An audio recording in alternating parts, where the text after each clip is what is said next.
Yo, what's going on, team? Welcome on in. How's everyone doing? I'm confused on why Daily Assault says reset is in 19 hours, but tomorrow's Tuesday and at 11 p.m. EST is when 3.1 will be up. Yeah, Taylor, so it's kind of funny, but they also did this during Ye Shengguang as well, before Ye Shengguang's initial release.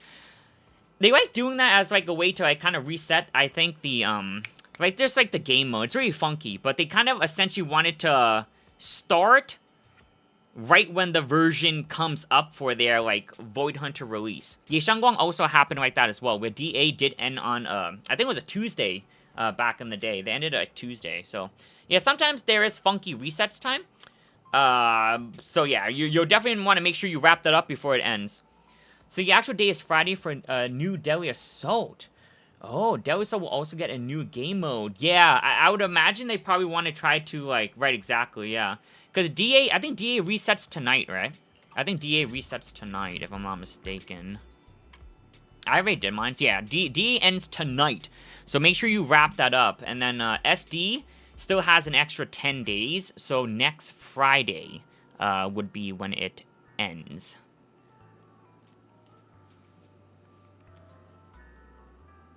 Deadly Assault will also get a new game mode. That's right, Dennis. It's called, what? Adversity? I think there's a new adversity mode where if you beat Deadly Assault with 9 stars, you'll be able to challenge the new adversity mode, I think.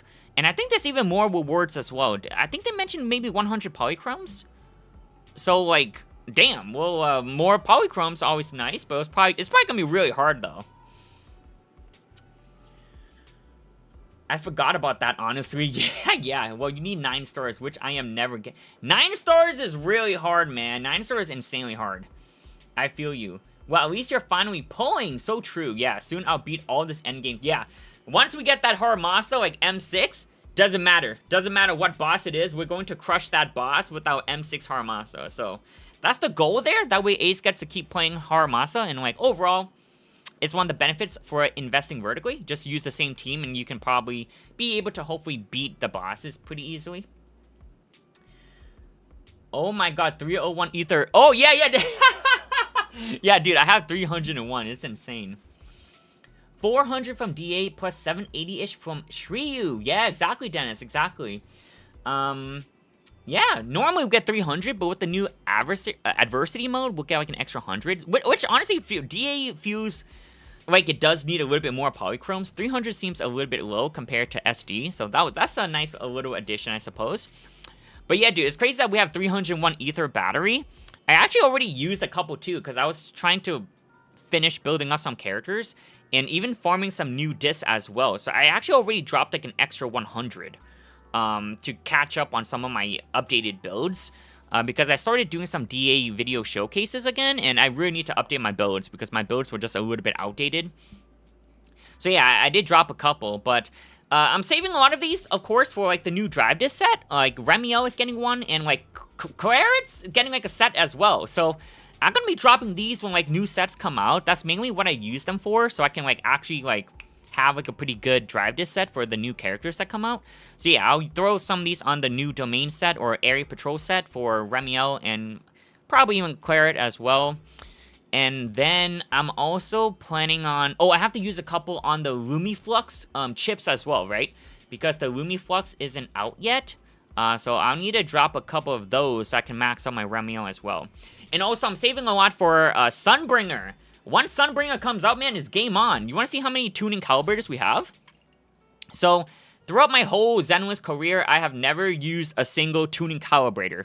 I've been saving all of these on my main account. I actually haven't just been saving on, like... I guess I did use it. I did use it on my Wise account, because that account was falling behind, and I needed the power boost for level 12 skills.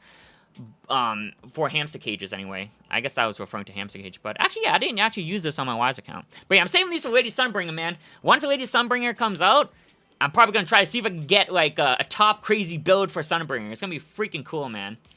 We're saving resources so we can, juice up our Sunbringer. But yeah, today's stream's gonna be pretty simple. I'm probably just gonna do some tower and chill, and, like, we'll be talking, you know? I wanna see what you guys are up to. What are the plans? What's everyone playing for 3.1 and all that jazz. So yeah, definitely a lot of talking and just chill chatting today, I think. We could do 780 plus 780. That would be nice, Dennis. Dude, if DA actually provided like 780 polychromes, dude, that would be insane. We would be getting over 1,500 between the two. So in a month, we would get like over 3,000 polychromes from the two game modes that constantly rotate, which is kind of cool. I'm kind of excited because new tower updates should be coming in 3.3 after 3.2. Wow, so we're almost there then, Taylor. That means I need to start more of my consistent grinding because I just haven't really been touching tower. So yeah, I'll probably try to start doing more of these towering and chatting away and kind of vibe. And yeah, just slowly start building up some of those floors because I'm falling behind in that. Make me head for MiHoYo. Claret might be a defensive agent, mainly because... Yeah, exactly, Dennis. Yep, exactly. We also talked about that on a stream as well. Her set definitely looks like it's promoting defense to be, like, kind of like a DPS type. Because it looks like she's probably going to be, like, the first defense DPS. But we'll have to see. Because the set is, like, defense-focused, but it also provides a lot of damage. So they could be hinting towards, like, kind of like a... You know how Rupture became, like, an HP scaling DPS? We could have a defense scaling DPS in Claret as well, but we'll have to wait and see. I love to see the resurgence of defense agents. They deserve some love, 100%. Johnity, we need to do predictions for Zenless X Honkai. Oh, that would be fun. All right, what kind of predictions? First of all, who do we think is gonna come? What kind of what characters do we think will be coming to the Zenless collab, or the Honkai collab for Zenless? I feel like we have a pretty big shot on maybe some of the Astro Express. That would probably make sense, right? Because I'm sure down the road, they'll probably try to make some lore to tie why the Astro Express is here in, like, New Eridu, you know? So I would assume someone probably from the Astro Express makes sense, though, like, who knows? The Stellaron Hunter is always on the move as well, right? So maybe Kafka, maybe Blade. They did make it into Fortnite, right? So anything is honestly possible. If Kafka and Blade made it into Fortnite... Man, anything's possible, dude. They'd be all in hard mode, though. Nope, it will be for balancing out the rewards. Either way, they would have to do 500 plus 500 or 780 plus 780. No way they do 300 plus 300. I would actually crash out. I personally hope for Himiko, Robin, Akron, or Kafka. I think Akron would be really cool because she feels like she's, like, really combat-oriented, and, like, her fighting style seems really reminiscent, honestly, to, like, some of, like, I don't know, like, some of the Void Hunters, even. Like, that's how strong Akron is. And she also did, like, that Mega Slash thingy that Miyabi did as well to, like, bring her. So, like, I feel like she could probably fit into, like, the Zenless world, the New Eridu world, you know? That could be kind of cool. I think Akron would be a good fit. If Robin makes it, I think that would be really cool. So, out of, like, all of the idols... I think Robin is probably one of my favorites for the Hoyo, like, universe. Robin, I love her. So I think it would be really cool if Robin makes it in, and Robin, maybe Astra, or even Angels of Delusion do, like, some kind of, like, duet or something. A collab, you know? That would be really cool as well. I think Robin has a great shot. Yeah, Robin is pretty big. She's a I think she has a lot of fans. So that could definitely help, right? To sneak her into Zenless. Blade, lore-wise, is very strong. Ooh, so true. Did you peep Remio animated short? Oh, yeah, Taylor, dude, that animated short went wild. So, a lot of story, right, that was kind of shown. So, I mean, there was a trailer with Remio in the version trailer. It was the version 3.1 trailer during the live stream and stuff like that. She did mention that she had to, like, kill someone, and she mentioned, like, she kind of vibe.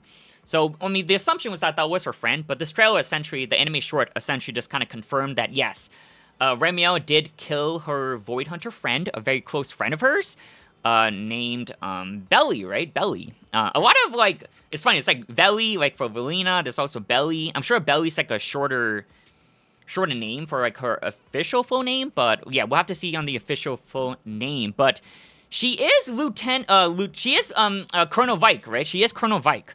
So that's really cool to finally know that. And the other guy must be the leader of the Falkenhaven troop, right? The other third Void Hunter from her group. So that was really cool. It was really nice. And yeah, I mean, it's rough, man. Like, I feel for all of these characters who have to do, like, the dirty work and, like, get their dirty's hand and like essentially like ending the lives of their close ones, man. It really feels like the Miyabi trailer kind of vibe too, where Miyabi and her mom kind of situation. That was rough. Oh man.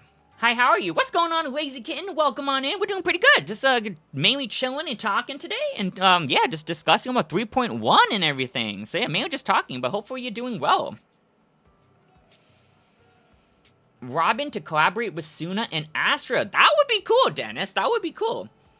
Oh, we did more than Peep. He's had that thing on loop. Oh yeah, yeah. Dude, I'm like a real big nerd. Like whenever like the trailers like drop, I always put those things on loop, man. Like, I watch it many, many times, more than just one.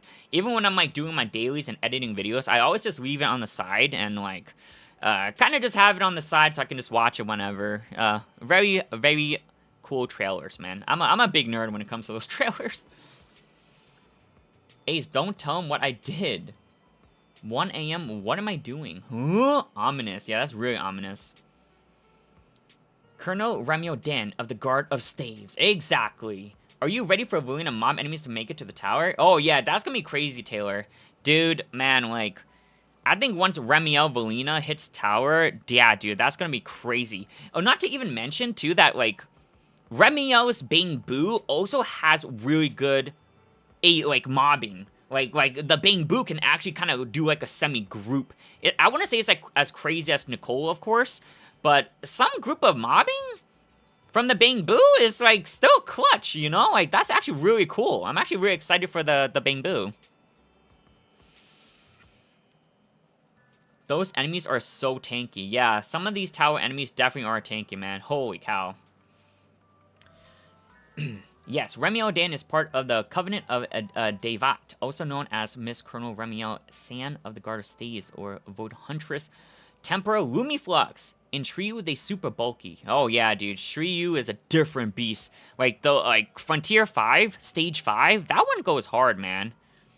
I have it all memorized. What am I doing with my life? Excited for 3. Oh yeah, 100% Kitten. Super excited. For those that are pulling, best of luck. Oh, actually, talking about, like, the version as well.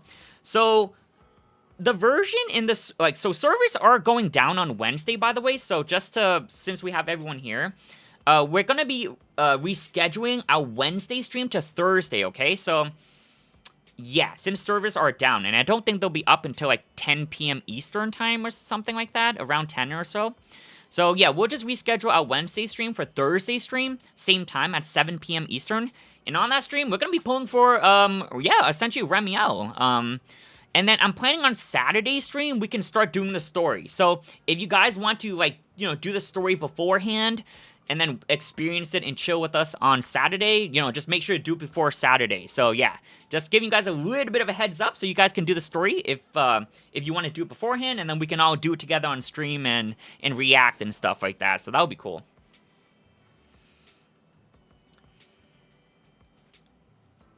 This is fair. Give Miyabi. Oh, Miyabu, that would be cute. That would be really good.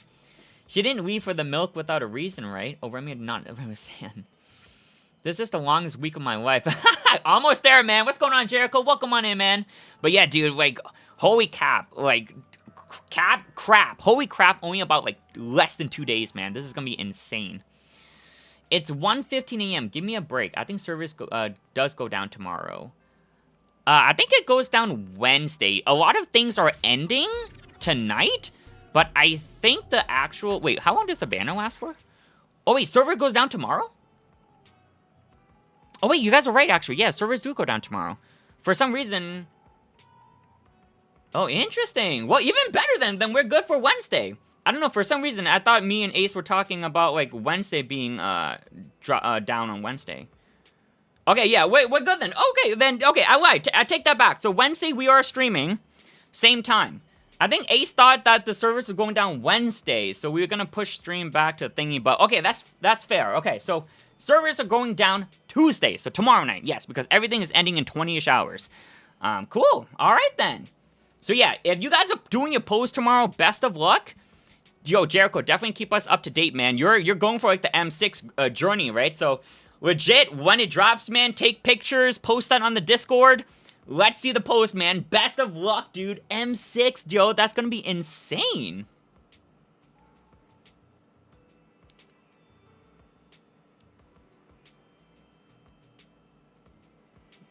I think servers go down tomorrow. Yeah, I was gonna say, isn't it tomorrow? Yeah, thanks for the correction, guys. Hi, Ace. I can't remember. It's tomorrow. There we go. But it's 11 p.m. Eastern. Will be up. Yeah, okay. Yeah, it's gonna be up pretty late. So yeah, so cool. Well, I mean, we don't even stream Tuesday anyways, so that works out. So yeah, we'll be back on Wednesday for the post then. For us, it will be 7:28. In Japan, it'll be 7:29. Cool. Thank God I was actually gonna tweak. Math is hard. How is math hard? That's so mean. I was just being polite. I'm taking a selfie with her. Math is hard though. Math is pretty hard. Like depending on your strengths, right? Like I was always like the math person in school, so I actually didn't mind math. It was like my favorite subject. But I know a lot of people who didn't like math, and it was really hard for them. You know, to each their own. You know, everyone has their own strengths and weaknesses. I definitely preferred numbers over like letters and words. That's for sure. 1 + 1 = 3. What free agent are you getting? Ooh. So, Kitten, this is going to be my plan. So, for the free agent selector, on my main account, I am going for my Ambi. Number 0. So, this is my main account, and I do not have any limited agents Mindscapes outside Ambi, because Ambi was on the rescreening, which essentially means no 50-50, so I went for it and got her M1. I'm going to use her for the free selector to get her M2, because her M2 is actually really good. If you use her ultimate, you get like six free dashes, dude. So this is gonna be a really good boost for Ambi. I'm actually really excited. It looks so fun to play her M2, so I'm really excited for the M2. On my second account, I'm going for Lucia, and on my third account, I'm also going for Lucia, because I think if you're missing Lucia, you definitely want to pick up Lucia, because she's a big upgrade compared to like Yinhu. So definitely want to set up your account for that kind of power if you want to clear the endgame content and pick up the Lucia. In terms of engine, for my main account, I'm going for Lucia's W engine, since I don't own like many W engines on this account. That's limited. And then on my second account, also going for Lucia engine, and third account, also going for Lucia engine. So, so yeah, dude, I think everyone should pick up their Lucia if you don't own Lucia, and pick up her engine. It's gonna be a big power spike for your Rupture teams. And even if you don't have a Rupture team, it's still really freaking good as a general support, because Lucia's buff it's insane, man. She's really strong. Who's screaming outside? I'm going for Lucia. Sanby, there you go. I know people are saying Jane never rerunning, but I really do want her banner. I don't want to go for 50-50s. Yeah, exactly, Taylor. That would be cool, man. Yeah, definitely. 50-50s suck, man. It's like, it takes so much effort to get polychromes, and then, like, man, just failing the 50-50 and just watching that polychrome drop, it sucks, man. I believe you'll get a rerun. Yeah, I think there's honestly, especially since Jane is like gonna be like very meta with Remiel and Valina, I think there's a shot she can honestly get a banner now, dude. Like, it's crazy, man. It's actually crazy how, like, Jane is honestly just so back, dude. She's insanely good with them, because with Valina and Remiel, you're gonna want people who are very good with building anomaly buildup, and Jane is... She's just been killing it, man, with the anomaly buildup. Always the queen of building that up. And consistently as well. She's a very good consistent applier. I believe as well. I think I'm going for Trigger. Ooh, that's a good one, dude. I love Trigger. Trigger is really fun. Very easy to use as well. She doesn't require too much field time. And she just does, like, a lot of things on her own. Very good agent, man. I love Trigger. For every 50-50 I lose, I have to use a guaranteed. So true. People are telling me not to pull for Jane, and people are telling me Jane will be a must. I think she's gonna be very good if you're pulling for Remiel and Valina. Like, dude, I'm telling you, I already played that team on Fiend, and that team, well, I saw Remiel, I don't have Remiel, but I tried Jane, Valina, Yuzaha. Damn, that team slayed, dude. Like, that team is insanely strong, so highly recommend, man. But there's also going to be other options as well. Like, you still have Alice, you still have other anomaly characters that you can use. And also down the road, I wouldn't be surprised if they, like, made, like, a new agent that's also really good with anomaly buildup. So, just keep that in mind before you fully invest, you know? Because, yeah, I wouldn't be surprised, man. They'll probably make, like, an updated, like, new strong anomaly to go with, like, the best in slot teams. Trigger is a great choice. Well, pick Jane for the free agent list. I'm stuck between M1 Jane and M1 Lucia. Oh, what's going on, Bloody? Welcome on in. But dude, that is a difficult one though. M1 Jane and M1 Lucia, both are really freaking good, dude. That's a hard one. Because I do think Jane's M1 to M2 is just so much value, man. Like, her Mindscape, low-key, is really freaking good. Lucia is also good at M1 as well. If you're going for, like, Rupture team, then the M2 Lucia is really good. But I do love, like, dude, just look at this. While you're in the Passion state, Jane's physical Anami buildup is just more. And then it's just more damage for her. And she's already, like, doing really freaking good. I played Jane, Valina, Yuzaha, and that team just slaps. Like, if you have Jane M2, I think it's a different beast, man. This is gonna be really good. I honestly think that if you plan on using Jane, Valina, Remiel like, you want to future-proof, I think the M2 Jane is gonna be crazy value. I guess, Bloody, I would just recommend whoever you use more. If you feel like you're gonna be playing Jane with your Valina and Remiel quite a lot, I would definitely go for the M1. But if you're more of a Rupture person, like you use like Yishun, you use Billy, maybe Banyue, and Yidhari, you know, like if you play a lot of the Rupture teams, I think the Lucia M1 would be great as well because she has an 18% all attribute res, which is really valuable. Attribute res is really freaking good. If you ever see a character or an agent with defense shredding is like probably one of the best things. But yeah, 18% all attribute res is really freaking good. So you have a tough choice to make. But I would just recommend whichever team you use more, I would go for that character to reach the M1. Yeah, 100%.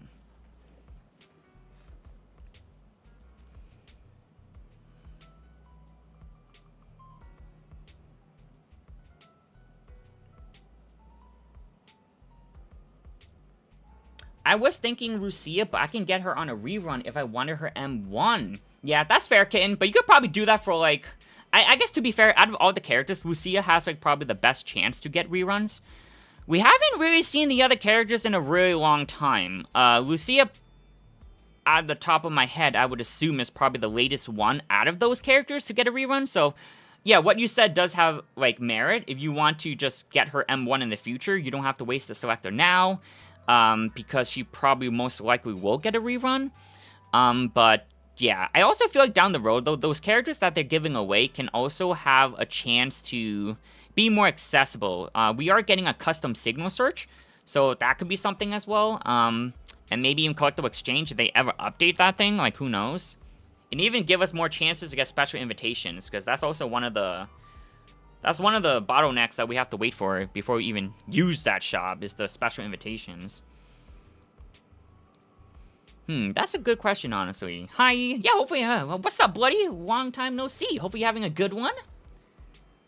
Oh, yeah, Johnity, I will allow you to access my account. Oh, yeah, yo, especially with the Xbox thing, right, Dennis? It should be easier to access, right?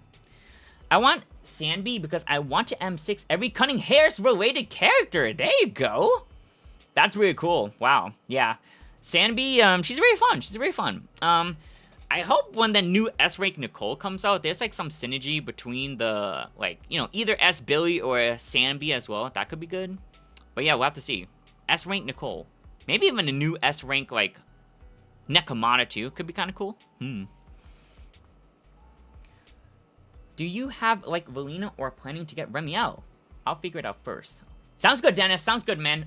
Version 3.1 is when we can do the Xbox to, like, PC thingy, right? So, I just really want C6 Jane because she has 100% uptime for Passion. That's crazy, Taylor. That's insane, dude. If you have 100% uptime for Passion State, you're solid, man. That's crazy, dude. Damn. Her Anami build-up, she's gonna be racking up a lot of physical build-up. You'll be assaulting for days. It's because Jane has all of these new agents and is getting buffed, but I hear Lucia M1 is huge for Rupture. Yeah, exactly, Messy. Oh, Bloody. The M1 Lucia does go pretty hard, man. You have a lot of decision to make. But yeah, whoever you play more, I would recommend that person's M1. Also, the name card. True! This is also the journey towards the name card. That is so true.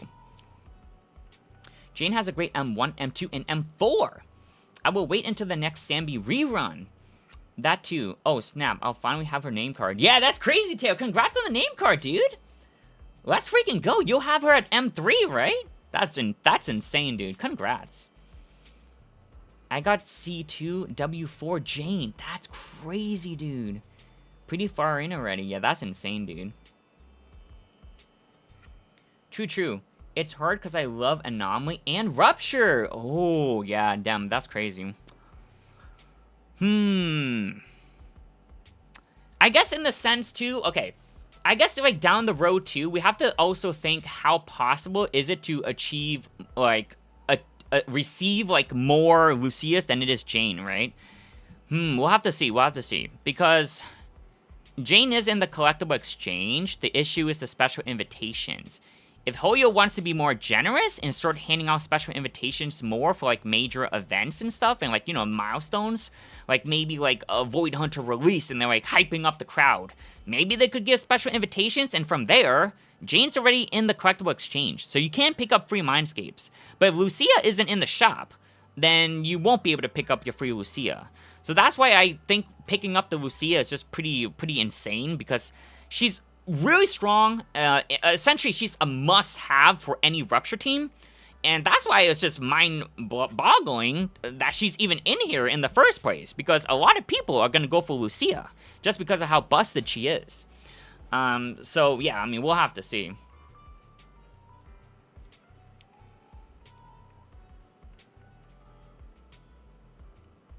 I want Sambi because she's a burger girl. And Hana, my buddies. Preach! The 18% attribute res drop is the whole team. Yeah, that's really good. I want Nicole to be a Rupture support. That would be cool. That would be cool, Ken. I would be down for that as well, because I want there to be some synergy between the Cunning Hair's S rank, right? Billy and Sambi, it looks a little bit pretty rough there in terms of their S rank synergy, because one's an attacker and one's a Rupture, but maybe we can have a support that can kind of, you know, be for one of them. That would be kind of cool. I don't know if you read Remiel, but her M2 does like 50% damage reduction for the whole team. Yeah, dude, I think I did take a glance at that. I think we were taking a look at a little bit of that, but... oh, you're talking about her Mindscape. No, I took a look at her skills. Wait, M2. Oh, wow. 50% damage reduction is insane, actually, low-key. That's crazy. No, I haven't looked at her Mindscape yet. I only looked at some of her skills from the stream, but I haven't, like, done any major digging, beyond that. That's crazy, though. 50% damage reduction on the whole team? Wait, you mean, like, you receive 50% less damage? Or do you mean, like, 50%, like, defense reduction on the enemy? If it's 50% damage reduction towards the enemy's defense, that's insane. But if you're just taking 50% less damage, I guess it's not as good. Since, you know, I don't think people are probably dying. No, like, defense. Okay, yeah, 50% defense shred is freaking crazy, dude. That's insane. That's even more than Nicole. What is Nicole again? Is Nicole, like, 35%? Where's Nicole? Nicole's 40%, bro. What? Remio does 50%? That's freaking insane, bro. That's freaking crazy. That's a lot, dude. And if her uptime on that is, like, good as well, that's actually going to be busted, because one of Nicole's, like, downside is that many agents probably can't do too much within that 3.5 seconds. So, like, you know, like if Nicole's debuff just drops really quickly, but if Remio's debuff lasts, like, for a long duration, that's going to be busted, dude. That's insane.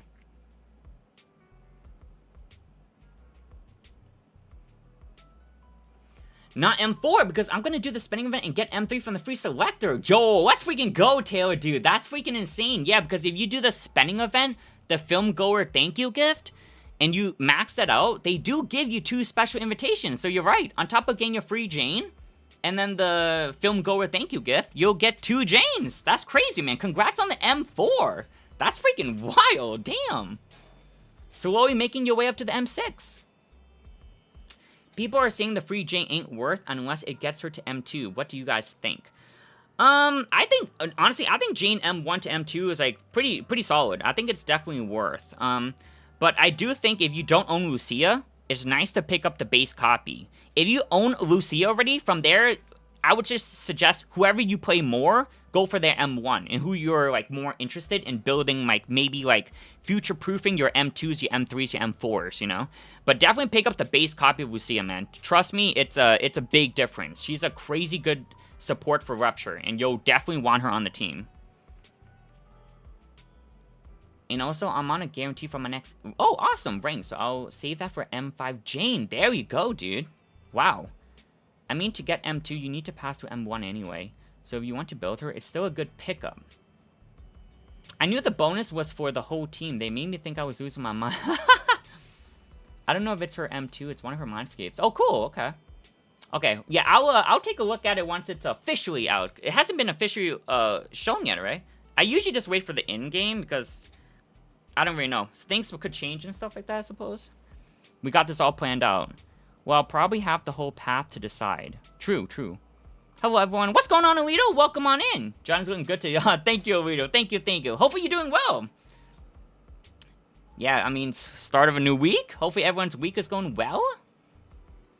Most definitely. I can't wait. I'm definitely getting M2 Remy. Oh, there you go, Bloody. Damn. So a couple people. We have Jericho who's trying to get M6, and then Bloody is also going for M2 Remy as well. So good luck on your post, guys. That's going to be tomorrow, man. I hope everyone has blessed posts. I'll be doing my posts on Wednesday. Yeah, so... oh, man, I hope my plans, my posts go well, dude, because I still need to start... Because I want to save up my journey for the M6 Sunbringer. That's, like, my ultimate goal. But I also want to try to get every single agent, if possible, on my main account. So yeah, I'm in a weird situation. I want a lot of things. I have that issue. You guys can probably tell, but I have that issue of I kind of want everything. Yeah, that becomes an issue when you don't have the polychromes.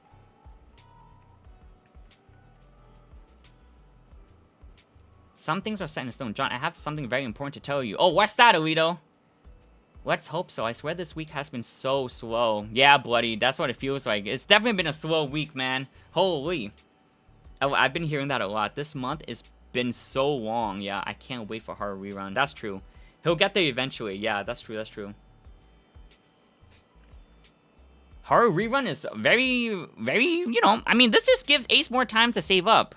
Because we need all the polychromes we can get. M6 is no joke. I don't think M2 Yuzu is worth if I'm going for M2 Remy, so I'm gonna try to get M2 Dylan. Oh, dude, M2 Dylan? I think that's juiced. M2 Dylan is insanely good. I think for my main account, I'm actually going for an M1 Dylan as well. I'm gonna go for her on the rescreening, the exclusive rescreening, because I just think there's so much value there, and I already have Dylan on this account, but I want to get some benefits for the exclusive rescreening, so I think that's my next best option, is going for the M1 Dylan, which is gonna be freaking good. M1 Dylan is crazy cool, too. I wish they did this more often, because, like, dude, it's actually really exciting to, like, plan things out on, like, what kind of mindscapes you want to go for.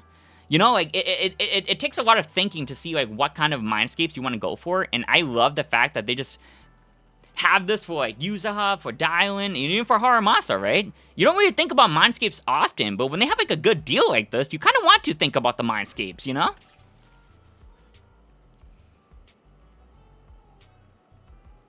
Bro, Haru needs to be buffed more. Yeah, that makes sense. My buff for him would be the M6W5. Now I'm stuck between Trigger and Lucia. Ooh. Yeah, definitely a hard choice, Kitten. It's definitely a hard one. Looking very handsome today, and you are very loved. Oh, thank you, Alito. Thank you, Alito. Always, thank you so much. It sounded too good to be true, so I went to double check, and yeah, upon entering the battlefield, Remy gains 3 special Void Flare. In investigation mode, this effect trigger wants everything. Triggers luminized, and she ignores 50% of all attribute res. When using, she can 200 this one. Okay. Oh, interesting. So all attribute res, I think all attribute res is different than Nicole's thingy, because Nicole is just shredding straight up defense. All attribute res is a little bit different. One of the reasons why Nicole is honestly so freaking good is because of she's shredding pure defense. I think, like not many agents have defense reduction. So it sounds like what you're saying is all attribute res, which is still good, don't get me wrong. But yeah, if she did 50% defense, let me tell you, it's just over. Like, 50% defense is insanely a lot, man. This is one of the reasons why Nicole's, like, as an A rank is kind of on par with some S ranks, like when she's supporting specific people, because of the defense reduction. But yeah, all attribute res is still really good too, though. That's a crazy mindscape if that's true. My Jane is ranked, wow, number 18 in NA. Damn. I only been farming drive discs for her every day. Holy crap, Taylor. Number 18, bro. Congrats. Very important news. And that's M1, not M2. Okay, that M1 is very valuable then. Definitely a very valuable M1. That's crazy. You're also very loved. Thank you, Alito. I think I'm going for Remiel and then maybe use our engine. Oh, okay. Sounds cool, Ken. The rescreening isn't happening until the second half of the version, so you also have time to save up as well, right? In case you people do need more time. So many things to get next version. Dude, there is a lot of things to get. Like, I've been farming a lot of, like, components for, like, W engines because I'm essentially picking up, like, almost 3 W engines. We're getting, well, I'm picking Lucia's W engine for free, and then I'm gonna pull for Dylan's W engine on the exclusive rescreening, and then I'm getting Remiel's engine as well. So, during this period, after the live stream, I've been farming for, like, the W engine EXP, all of the components for all of the specialties. It's been freaking busy, dude. Like, just so much things to farm, man. It's crazy. But it's exciting, though. It's exciting. Like, I think this is gonna help my main account a lot. Because I lack W engines. When it comes to my main account, I lack W engines, man. I don't have many signatures. So I think picking up Lucia, Dylan's engine, this is gonna help me tremendously, man. Holy. My path is gonna go M6 Remiel and then Arya. Oh, plus W engine and then Dylan's engine. Oh, awesome, Jericho. Even picking up the Arya as well. Do you have Nongong Suna, Jericho? Angels of Delusion are really fun. I love them together. Though it's funny because you don't really, like, in some way, their best in slot isn't, like, together anymore. Like, Suna is, like, usually with other peeps. And then you also see a lot of Arya Valina. Arya has insane anomaly buildup, dude. Like, her anomaly buildup is really freaking good, which is one of the reasons why she pairs well with Valina. And then Nongong, honestly, nowadays, you see a lot of Nongong with Miyabi.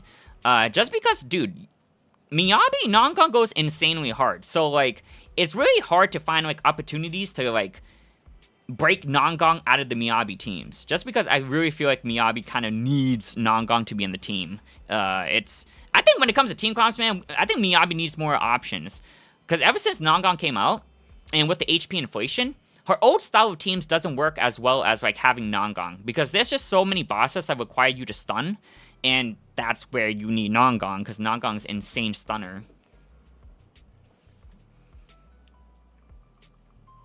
I need to make my Haru better. Yeah, dude, it takes a lot of effort to, like, get a character to, like, #1, you know? Even top 100 is impressive. Like, what the heck? Big plans. Oh, I'm going to make pastries for everyone is awesome and just getting out of bed today. Oh, have fun with the pastry, Solito. Same, and I didn't know use that engine gives 60 AP for 40 seconds. A lot of great engines. I don't have Suna. Oh, but I wish I won my 50-50, but priority. Oh, true. Yeah, I remember. Yeah, we did have that discussion. You're right. But there'll always be a rerun. So, like, I don't think you have to wait too long. I don't think Suna's gonna be like some of those agents where, like, it takes them, like, over a year to get a rerun. I don't think that's gonna happen to Suna just yet. I think she'll get another rerun, like, pretty fast, like, reasonably. And then maybe after her third, maybe even the fourth, then things will probably take, like, a really long time for a rerun. Happens to the best of us, yeah. Wifey gotta come first. Wifey gotta come first, man. Definitely. Yo, grab her next time. Yeah, exactly. Exactly, Spade. Suna definitely has more reruns in her. Yeah, I agree. Well, I got barbecue going on, so bye, yo. Oh, have fun, Alito. Damn, barbecue party up in here. Oh, wow. I guess my trigger's top 2%. I don't even use her that much anymore. I should, though. Oh, wow. Congrats, boy. Top 2% trigger that's really impressive. W stream. Oh, what's going on, ZD? Welcome on in, man. Welcome, welcome. How you doing today? Man, but yeah, well, like, whoo.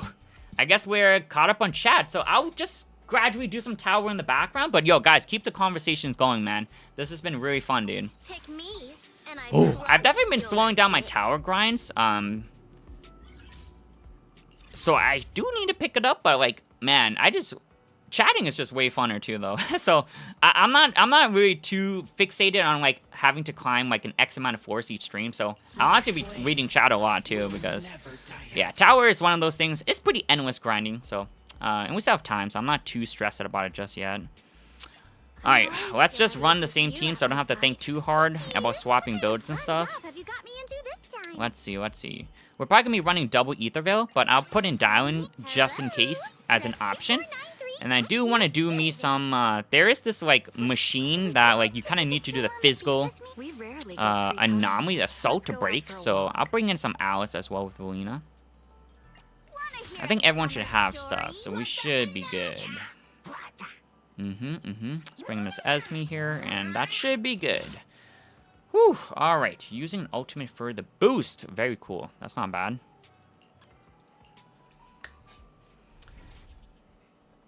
You just have a top 2% trick by accident. That's crazy. Yeah, that is crazy, yeah. Attackers, it's definitely harder for attackers to get the top 1% because everyone really cares about building up their DPSs compared to, like, you know, like the stunners and, like, the support style characters, you know, but it's still really impressive, though. 2% trigger is still nothing to laugh at. That's really good.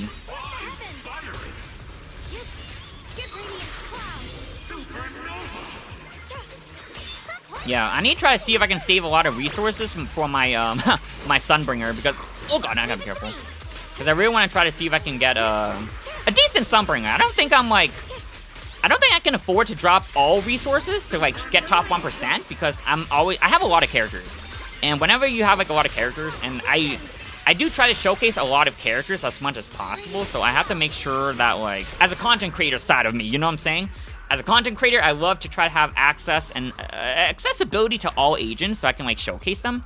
I also think it's funner, too, to play, like, every single agent. It's one of the reasons why I love Zenless, is because I'm just experiencing a lot of agents, man, and it's been really fun, dude. And this is why I love Annihilation Simulacrum, man. My goal is to be one of the best Zenless Zone players, if not the best. So I need to broaden my horizons with as many agents as possible. That's, like, my main priority. You can't be the GOAT like Faker if you only play like one champion, you know? So I'm trying to broaden my horizons and play a lot of agents. Alright, here we go. I'm gonna try to get some energy on the second team.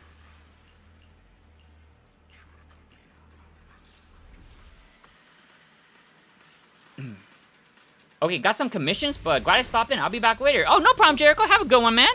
Thank you for stopping by as always. Have a good one, brother.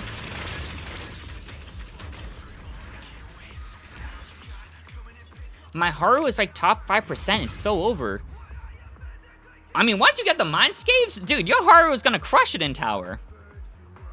Do you think AS, they will switch the 12 agents each time for extreme mode? Taylor, I hope so, man. I hope so. That'll be nice. Keep it fresh. I agree. Like, do you mean like for every version? Because during the live stream, they didn't mention anything about it, which kind of made me sad. I was hoping that like two things. Either it was gonna refresh every version, or at the very least, add more agents so we can play around with more agents within this current season of Annihilation Simulacrum. But it doesn't look like they're doing either. I mean, based on the live stream, they didn't mention any updates towards that game mode. So I don't really know. I mean, I'll be really excited if the version drops and then you see more agents in there, or like it's a totally new season, but it won't be a new season because it still says over 42 days. So the best that we can do is maybe they add in more, I don't know, maybe more bosses and still call it Season 1, or add in more agents, right? Maybe Yishuin, Miyabi, you know, just more style of characters so we can try to see if we can beat our current score compared to the older characters. That would be cool. I think more options is always better and fun. Because other than that, Annihilation's been pretty dry. Like, after you beat it, it's pretty fast to beat too, honestly. Like, it's not too difficult to get all of the rewards.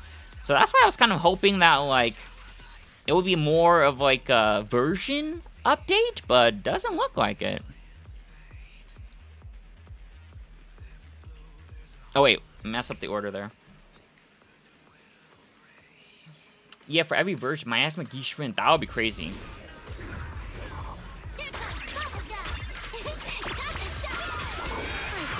Dude, 5% is so good. Unless everyone that has Haru be tryharding the shit out of his build. Yeah, 5%. Honestly, 5% is really good. I think 5% is a solid position to be in. And then once Ace gets mind skips on Haru too, like I think we just cruise through tower with that, no?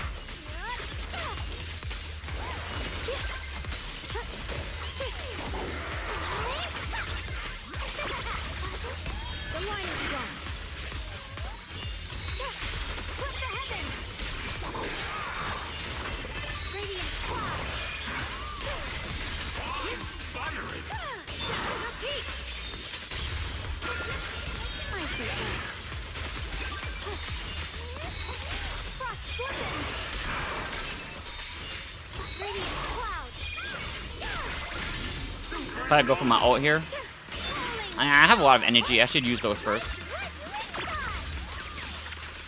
Whoa.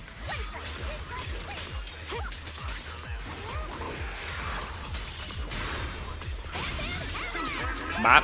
Oh no, don't go! Oh my god. What the hell?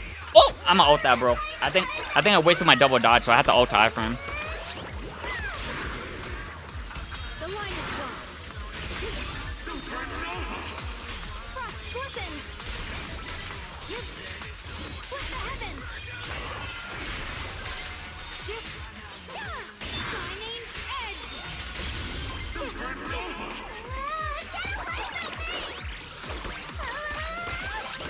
Bomb!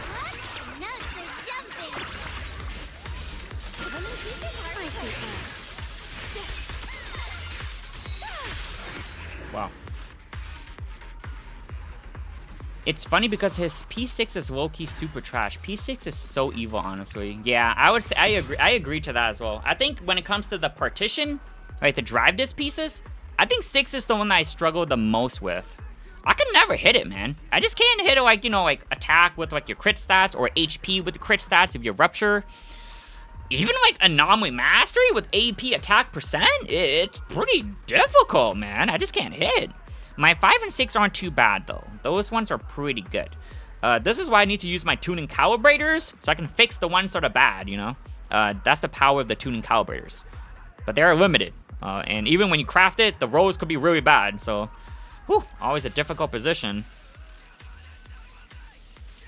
What is this order? Did they change my order? No, this is the one I did. Okay. When you get M6 Haru, please let us know how after this ultimate every enemy get a mark on them in tower. That would be hilarious. That would be really funny. I wonder how the interactions will be. Bro, partition 5 and 6 are the devil. Yeah, I agree, buddy. Like, dude, those are definitely the most difficult. Those ones are insane, because, man, I don't know, man. Like, there's just so many, like, I always get, like, defense and HPs, man. It's crazy how the amount of, like, bad stats I get. Whew. You're going to be dashing for days. I've been crafting a billion pieces because they're so hard. That's the life. Gonna be a whole new gameplay style. Yeah, so true. Dude, that's the cool thing about Mindscapes I really love, is that when you get the Mindscapes, certain characters, they actually, like, play differently. Like, the rotations and stuff is actually a mix-up. So, I will say this, is that, like, I really wish Hoyo would just also implement a way to turn off Mindscapes.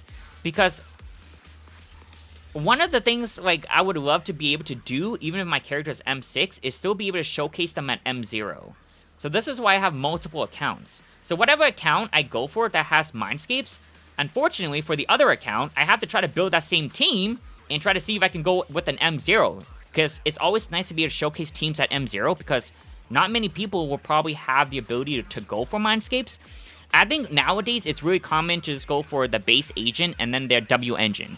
That's like the general, like, investment, like, cutoff before, like, people, like, try to, like, work on, like, a new team, you know? At least in a new account setting, you probably want to try to build, like, at least, like, 9 agents, and then you have 333. That's, like, the best for SD, of course. You do need more for Threshold, but I don't really know how many people are taking Threshold, but, yeah. 12 agents, probably, to be safe, but, yeah. Just have the ability to turn off Mindscape is essentially what I'm saying, because, like, it's really cool that,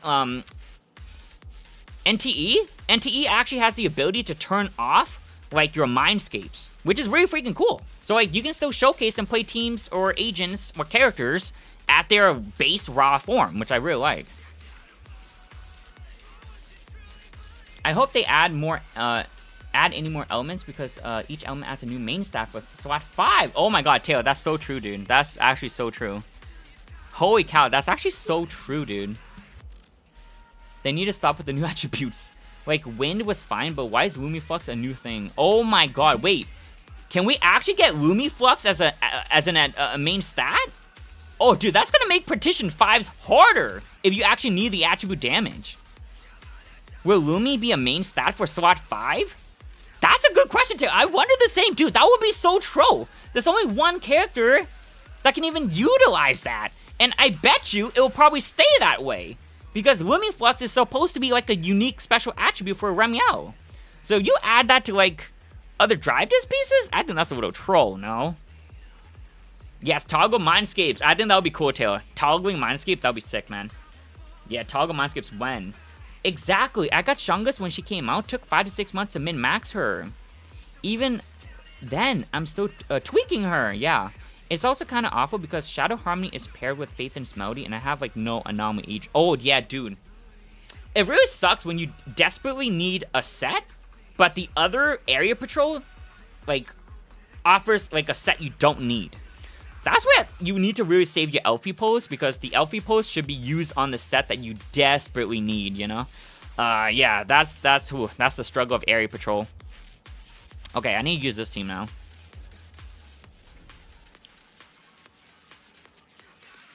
Bruh, no way. Branch and Blade SWAT 5 stat. Oh my, that would be super troll. I actually wonder if that's actually gonna be a thing.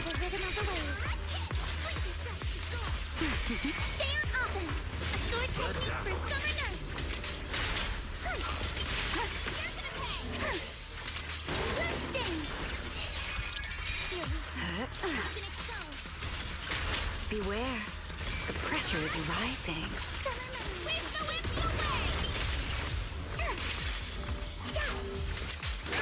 A sword technique for summer nights. Let's ride the wave. Eye of the tornado. The frigid wind is coming. Are you ready? Hey, we have double ulti here. In the name of summer, I won't lose. I got this. With the wind. Supernova. Insolent guests shall be disciplined. I'll take this chance to score.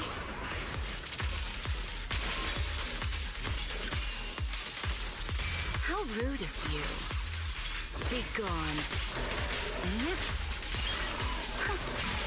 Salute infinite feeling. Got a summer surprise. Here to sign for it. A chance to score. A sword technique for summer nights. Alright, here we go. Good timing there. Eye of the tornado. This guy is so beefy, man.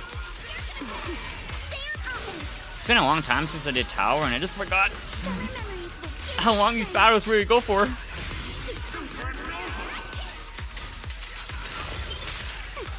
Oh my god.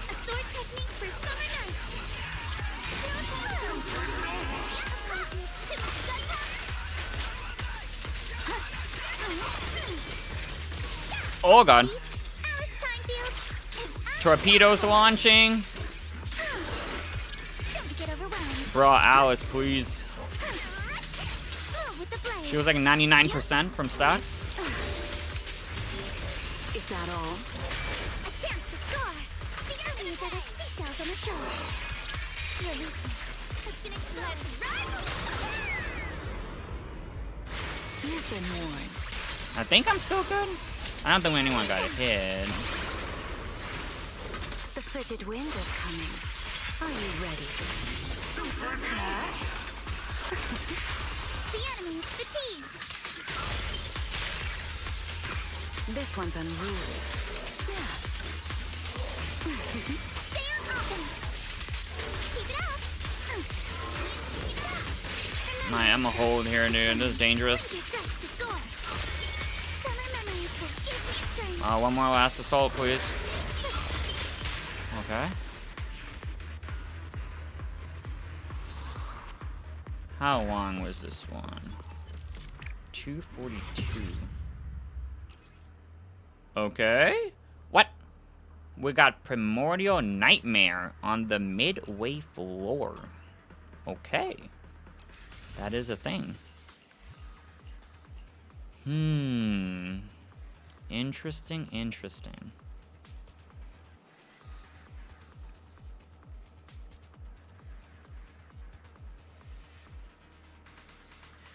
I missed out not getting Valina, but it was a sacrifice I had to make. Yo, honestly, Taylor, and dude, she'll come back as well, man. I think what you're doing is really freaking cool, man. You always gotta prep for that, like, Jane rerun in case it does happen, you know? It sucks to have to miss out, but, like, you know, this is your goal, you know? And I'm, like, you're sticking to that goal, man. Kind of like Ace, man, where, like, Ace was debating between getting Norma and stuff like that, but then Haru's getting a rerun, so, you know, gotta have priorities, right?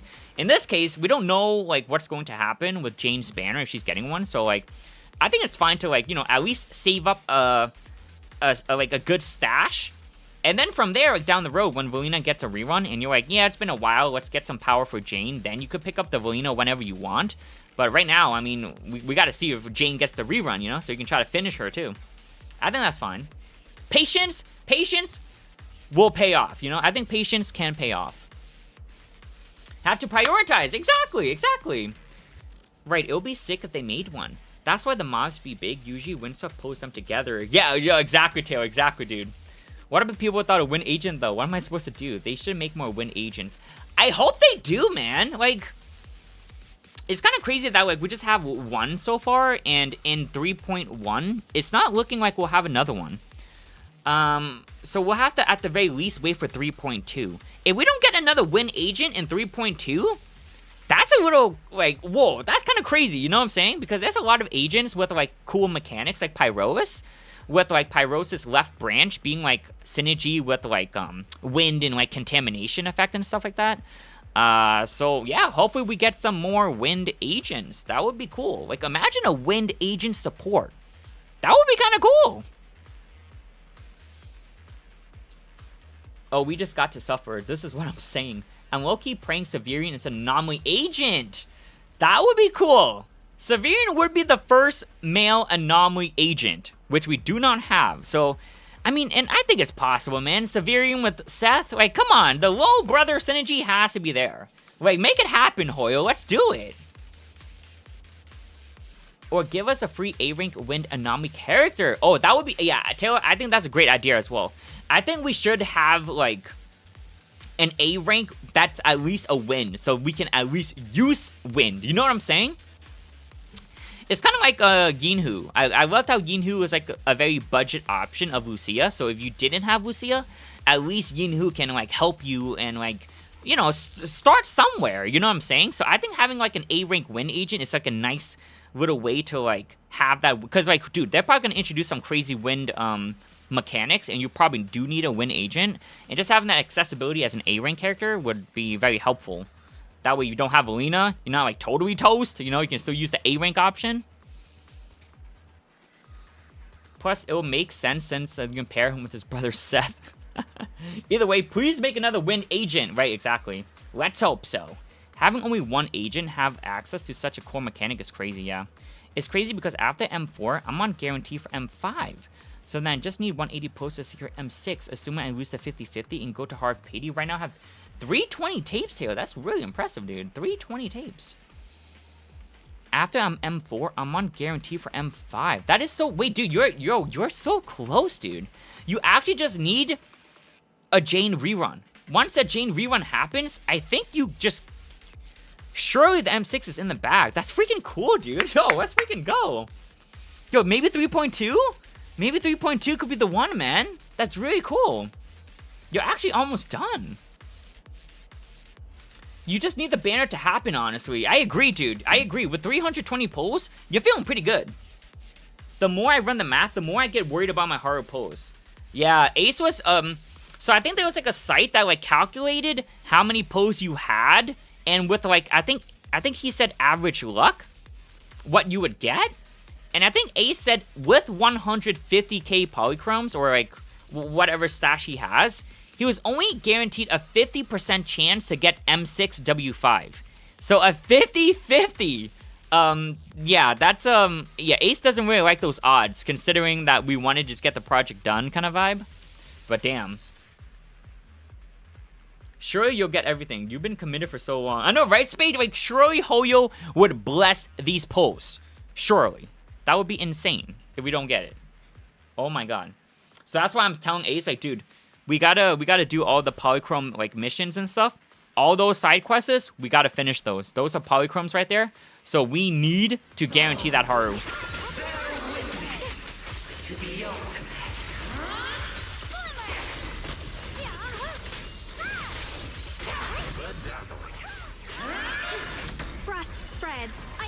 Oh wow, it's so expensive. Yeah, exactly, Spade. I was actually surprised too when I heard him say that. I thought we honestly had it in the bag with like 150, but I mean, I don't know. This is a scary beast.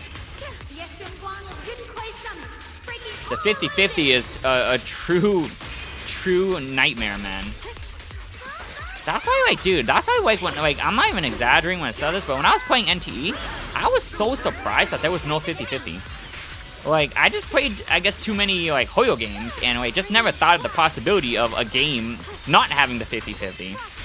And, like, the cool thing about NTE is that, like, on top of the no 50-50, they actually have, like, a lot of cool cosmetics and stuff like that that's really expensive. So I haven't played much NTE, but I do know, like you guys remember the Porsche collab. So the Porsche collab is like an ongoing thing. It's no longer the Porsche collab, but they always have like these cool outfits and like cool vehicles where you can spend essentially your Annuith, which is like what, the polychrome equivalent for Zenless, and Fawns. Now, Zenless doesn't have like another currency like Fawns. So it's like we just have Denny's, but Denny's is like Beetle coins for for NTE. It's not really the same as Fawns. So like I think NTE has a really cool system. You have Fawns and you can use, oh sorry, I'm switching the orders really quick because I usually do Zhao and Tasuna, so it's like throwing me up a little bit. But yeah, you essentially have Fawns and your Amulet to try to get cool cosmetics and stuff. I would say the real gacha in NTE is not the characters, it's actually the cosmetics. Because the cosmetics, the outfits, the vehicles, they're really expensive if you want to, like, you know, rock the end game fashion. But if you don't care about fashion, I think NT is like a great way to like play end game content because there's no 50-50. Like, if you can you imagine you just skip all of the like cosmetic stuff and you just go for the characters? It is so easy to max out a character in that game. It's crazy cheap, man. It's so cool. And, like, man, I wish we kind of had that in our Hoyo games, but no 50-50 in a Hoyo game? Damn. That even... the sky must be falling, no? Shoot.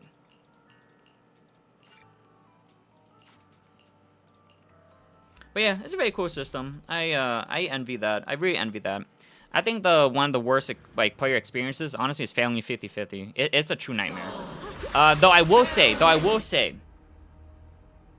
I do like the direction that we're going with, like, the custom signal search. My only thing is that I wish they added more characters, and I know they would take a very long time to even add some of the older Season 1 characters in the custom signal search.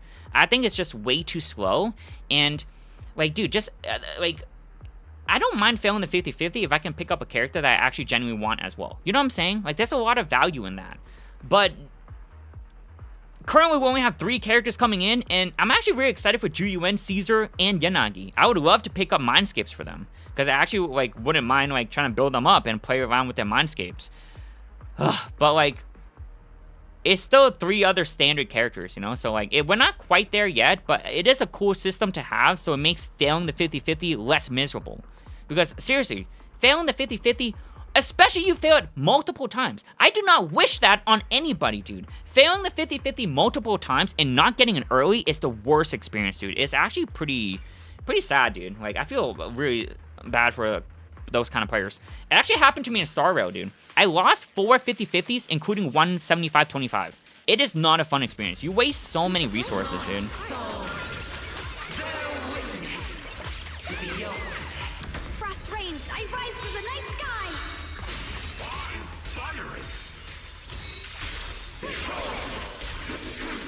Oh wait, is this control skill? Oh wait, no, it's not. This version of Nightmare doesn't do control skill until like later on. Rends the heavens.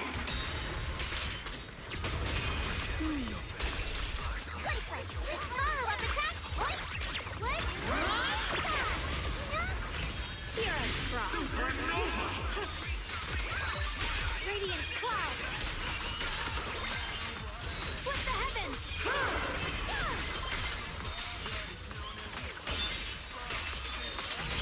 Frost spreads. I cut through the darkness. Radiant cloud. Flip the heavens. Yes, and one didn't play some, breaking all illusions. Suitable new pieces are in place. Only one and only bubblegum. Oh wait, is this control skill? Oh wait, is this control skill? No.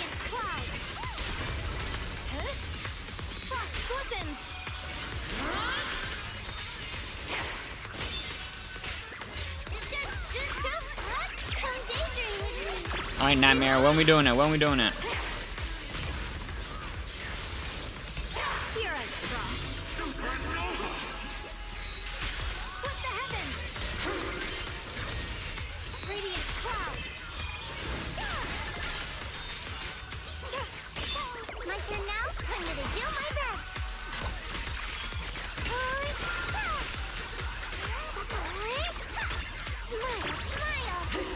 The line is drawn. Yeah, I guess she's just not going to control skill?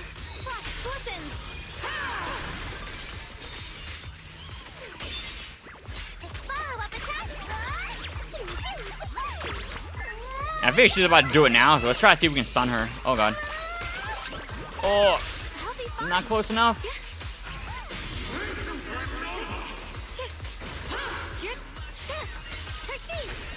Whoa, whoa, whoa.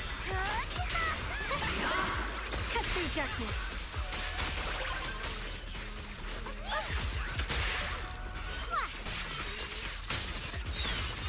Gotta save resources here.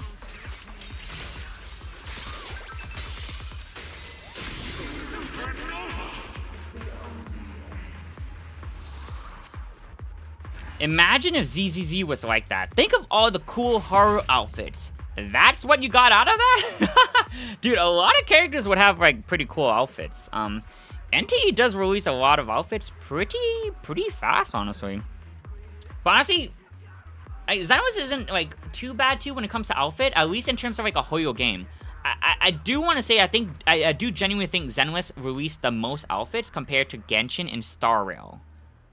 They're going at a pretty fast pace. Like I feel like every version, maybe every 2 version max, is like when we would get like an outfit, you know? Like so it's pretty often that we do get an outfit.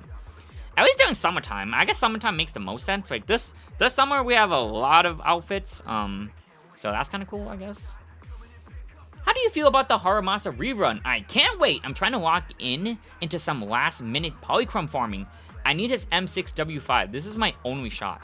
I'm sure there's still a lot of polychromes out there.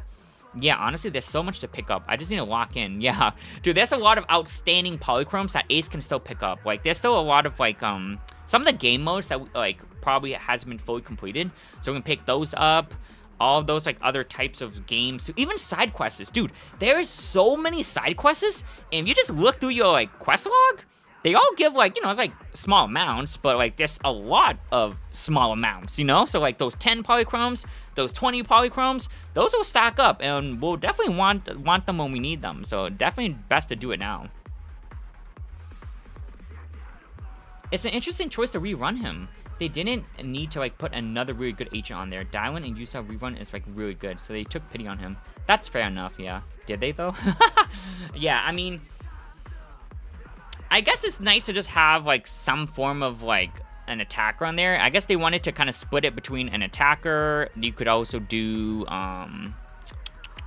support and stun. I would say that's, like, the most 3 generic. Like, a DPS, a stunner, and, like, which is funny because supporters and stunners can... Sometimes stunners are, of course, categorized as a support because they have, like, support capabilities as well. They buff you and stuff like that.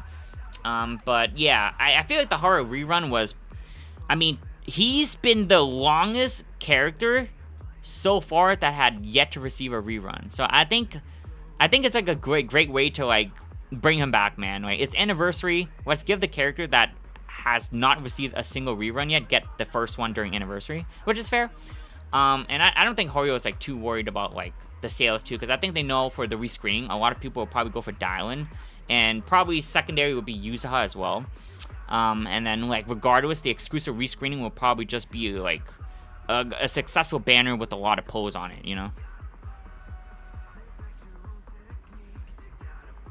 What matters is that he's back. The reason doesn't matter for AC. Exactly. I was hoping they would throw him in the lost pool, which would have been the best option for him. Don't condemn him to the lost pool. Yeah, like before he does get added to the 50-50 pool, I do think it's fair to at least give him a rerun. Like so far in like Hoyo history, I do not think there's been a single character that has not received at least one rerun before they are thrown into the 50-50 lost pool. So maybe there's still a shot that he could be added in there, and then Ace would actually probably really cry, because, I mean, not really, because if you ever pick up another duplicate of Haramasa, at least you get one special invitation. It still sucks because it's an S rank, and you only get one special invitation, so you still need at least, like, another one to, like, even trade it in. But it's still something, right?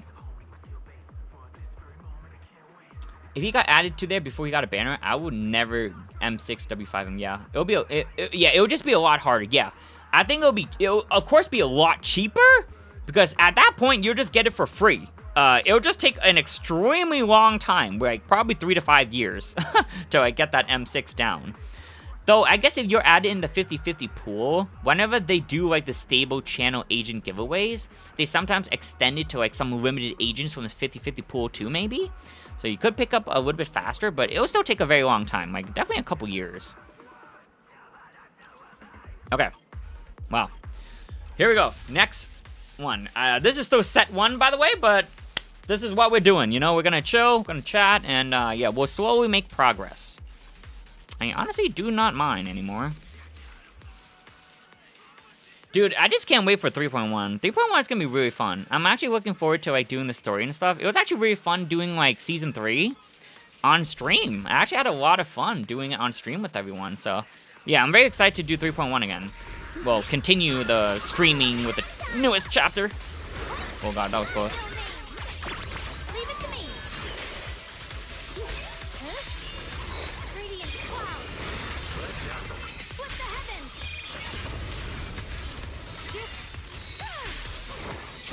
Shining edge. Not a direct hit. Frozen spirits. Countless swords in harmony. Where's the other one? Dude, he's so far away. He hasn't even been touched.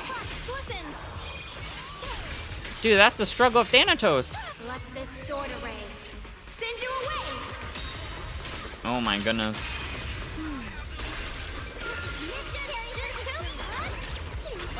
Oh, this isn't good here. I gotta get out. I'll be fine.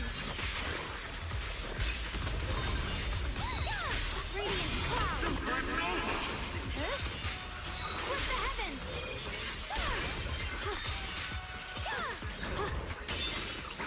Not been any success this time. I see edge. Radiant cloud. Split the heavens. All right, very good.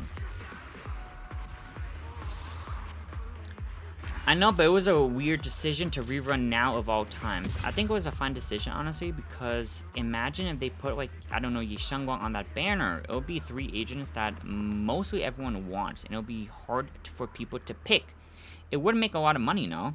Yeah, that's a good question. I think there's always, like, there's always, like a pro and con for having, like, 3 busted agents versus not having the busted agent, right? Oh, let me just make sure I'm good here first. Okay, yeah, we got it. I mean, yeah, like, so, I mean, maybe Ye Shenggong isn't, like, the most perfect example because she did just get a rerun, so I think it would be pretty troll to put another character that just got a rerun on it. So I would say, at the very least, to be a candidate for the exclusive rescreening, you can't have a rerun within, like, probably, like, 3 versions, you know? Because Ye Xiangguang actually just had a rerun. If she got thrown in there, that would be a little troll. I actually think Yuzaha was actually around the 3 to 4 mark as well. So her coming back kind of makes sense. And Dylan is great pick, right? Because she hasn't had a rerun yet. So it's funny, because on this banner, 2 characters have not had a rerun yet. It's Haramasa and Dylan. And, you know, it's kind of just crazy to think about that. Like, Haramasa, who came out in 1.4, and Dylan, who came out in 2. I want to say 4. Dylan, who came out 1.4. Wait, that's crazy. Haramasa came out 1.4. Dylan came out in 2.4. It took... wait, they just got their both of them just got their first rerun, which is crazy. Haramasa was 1 full version behind and just got his rerun. That's kind of crazy to even say, honestly. Dylan definitely getting a faster rerun than Haramasa, you know? But yeah, I guess going back to the topic, if you put, like, say Ye Xiangguang hasn't had a rerun in quite a long time, and they've thrown her in there, I would imagine that your sales would be crazy, right? Because everyone who doesn't want to pick up Ye Xiangguang would definitely pick her up. But I guess because she did have a rerun, those that probably wanted her already pulled for her on her rerun. But yeah, I definitely agree. If Ye Xiangguang did not get a rerun, like 2 to 3 versions before this rescreening, and they put her on with Dylan and Yuzaha, I think this rescreening would probably make big bank, you know? Because all the people who missed Ye Xiangguang would definitely want her. But because she did have a rerun, I guess it would hurt the Ye Xiangguang side of the sales. But it would still be a good banner because Dylan is there, and Dylan has not had a rerun yet. I think Hoyo walked into this rescreening knowing that as long as they have Dylan on it, that's insane value. Because again, a lot of people are going to want to pick up Dylan because she has not had a rerun yet. So regardless of who they put on the rescreening, I think they came in with the intention of Dylan is going to make mad sales for us on this exclusive rescreening. And if people want to pull for the other 2 characters, great. We get more value for this banner. But just Dylan having no rerun, boom, like sales are already going to be high. Like, I'm already picking up 3 Dylans on all 3 of my accounts. That's just how strong and impactful she is. If you didn't pull for her, you're probably going to be pulling for her now because she's just so impactful towards the game. A lot of agents are ultimate oriented, and Dylan is just that ult queen for your team, you know? So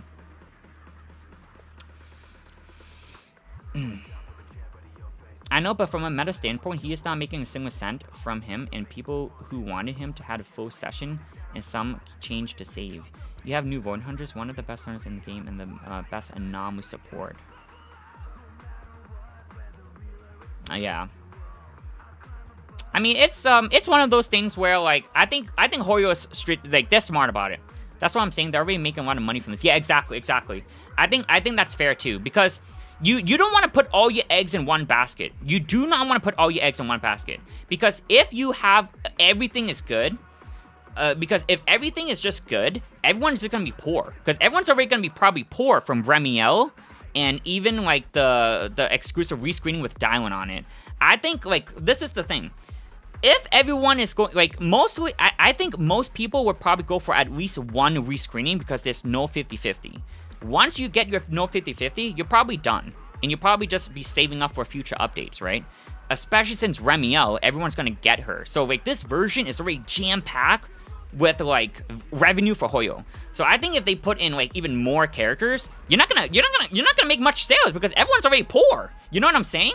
Everyone's gonna have, like, a decent amount of budget that they want to invest towards.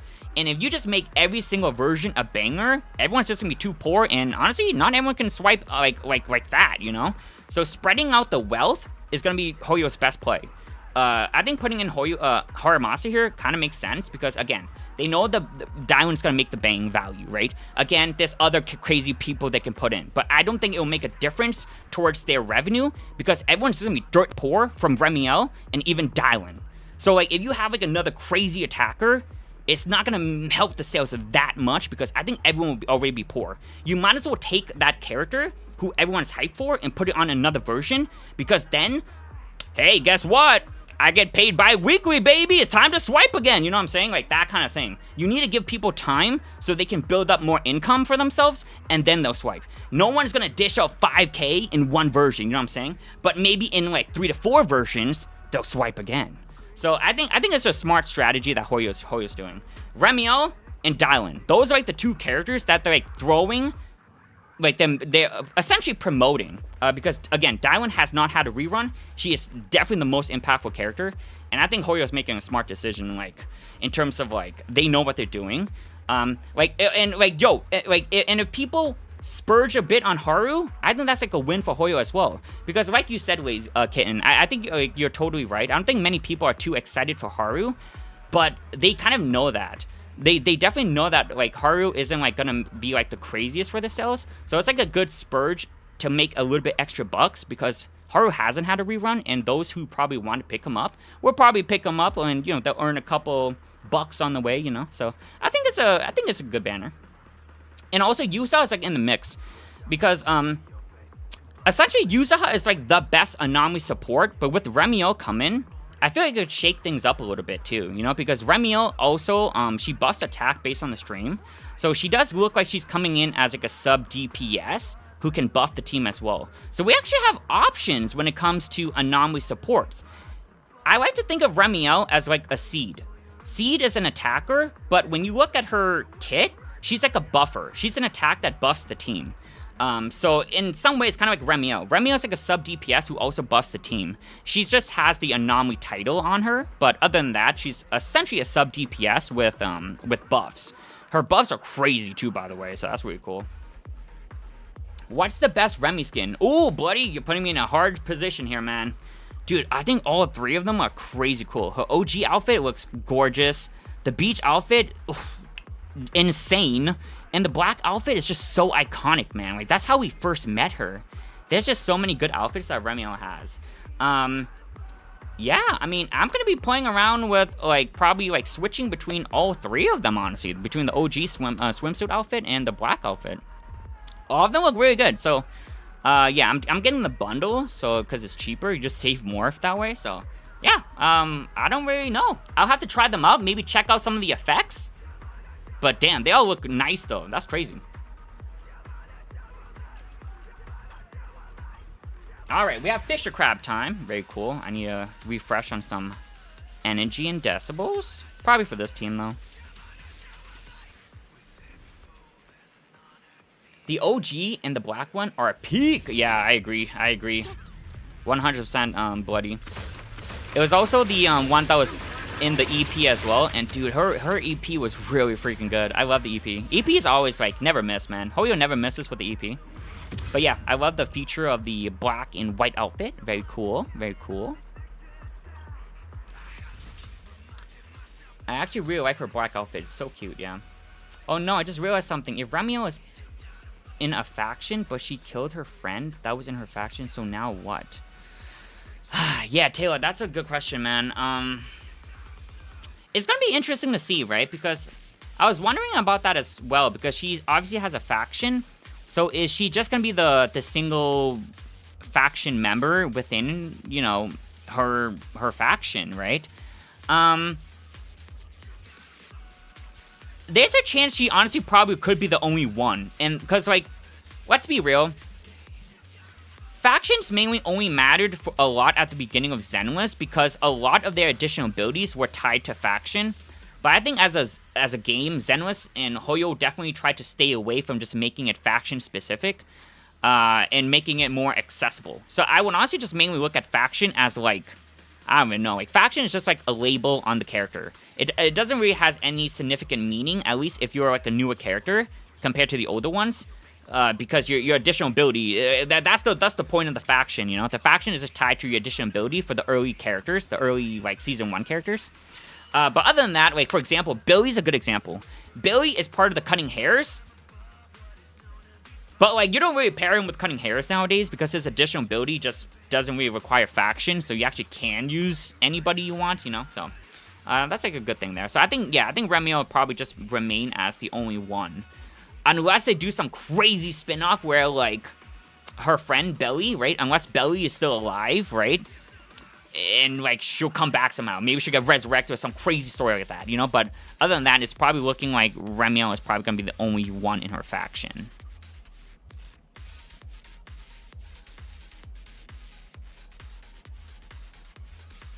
Yeah, same.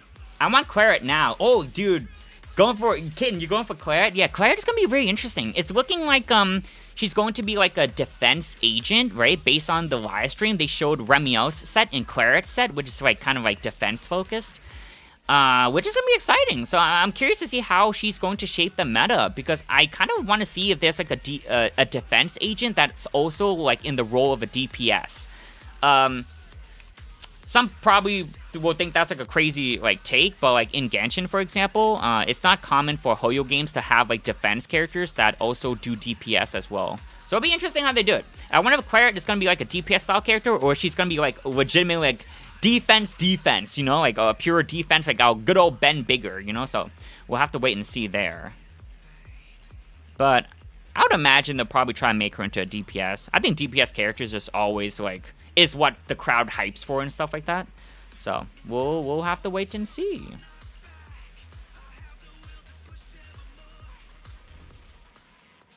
She's shaping to be an interesting agent. Yeah, exactly. I agree, Spade. It's gonna be really exciting to see what she does. Very exciting stuff, man. This is what I'm saying. Like, dude, season 3 has just been a lot of exciting stuff, man. I'm so excited for like all of the content, all of the story. Very cool. I'm having a blast, man, when it comes to this version. I keep changing this order. I need to change my order back.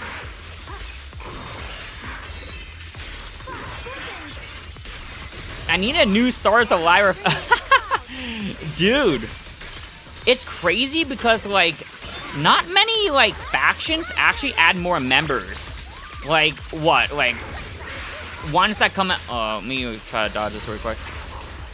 Ones that come to mind is, like, Billy, right, being cutting hair still. And Pokora joining the Sons of Caledon, like, later on.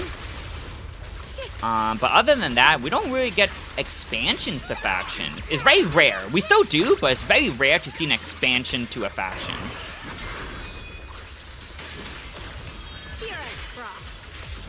But definitely not impossible, though. You never know, man. Astra could need, like, who knows, like a secretary? Because, you know, we popping off and we busy, you know? Can never have too many people on the team.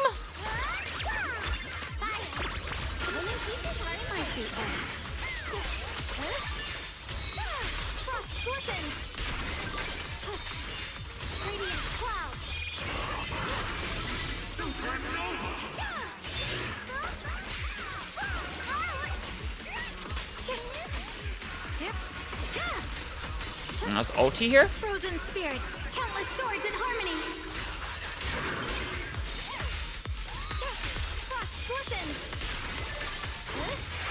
Radiant cloud. The Kingman's might rends the heavens.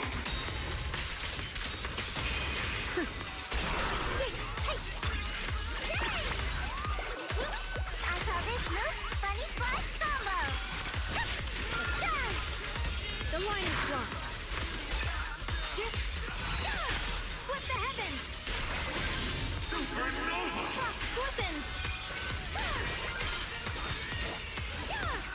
Alright, one more EX here. Should be fine. Okay, shoot, there we go. Wait, so 3.1 will be available tomorrow late night or early morning the next day. Tomorrow at 10 through 11 p.m. EDT. So it depends on your time zone, really. Let's go. Yeah, buddy, it's gonna be tomorrow, though. Essentially, I want to say, like basically 24 hours from now, like almost. The game is gonna go down, of course, in less than 24 hours because of maintenance.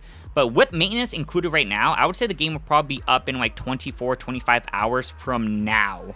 They usually go back online about 10 p.m. Eastern time. Or 11. I think normally it's like the expected is like 11ish, but they usually finish pretty early and like even sometimes go like 9 to 10. So yeah, about 24 hours from now, 24 26 hours. And then 3.1. So good luck on the post, man. And yes, again, on Wednesday, because there was confusion, we will be back on Wednesday for our Remiel post. I'm going to be pulling for Remiel on 3 accounts. 2 accounts is pulling for Remiel with her engine, and then 1 account is just gonna pull for Remiel, the agent, because that account's poor. So yeah, we're gonna be doing that. So it's gonna be a pretty fun short stream. I mean, I'm just probably gonna do posts, and then I need to build her up, and I'm planning on making some like guides and stuff on Remiel. So I think that'll be really fun.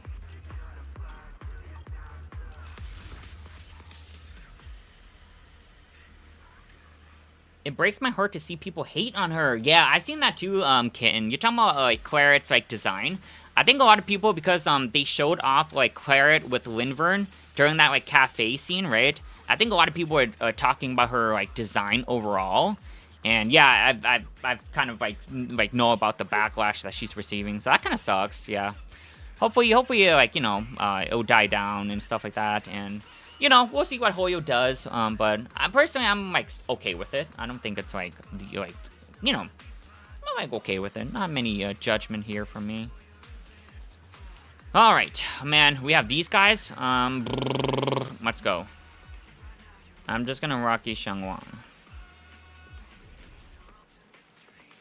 Maybe her kit can change their minds. Hopefully. I wouldn't also take, like, the, like, she's not, it's not even, like, released yet. There's always, like, hope for some changes as well, you know. Ow, got tagged by the flamethrower. Yeah, like, that was probably still in development, so I wouldn't be surprised if there's still some minor tweaks and stuff.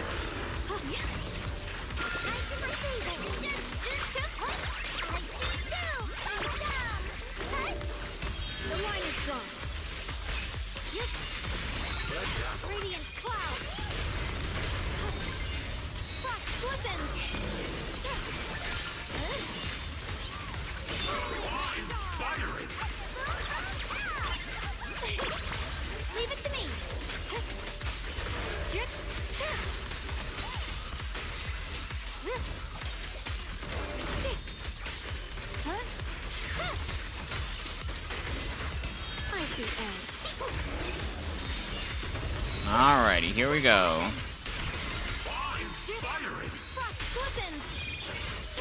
Honestly, this guy isn't so bad.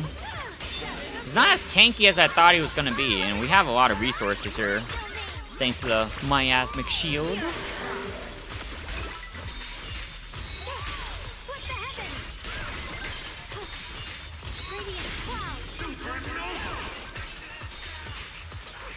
There's another one. Oh no, I think Suna's gonna get hit. Oh no, she's good. Oh my god, oh my god. Holy.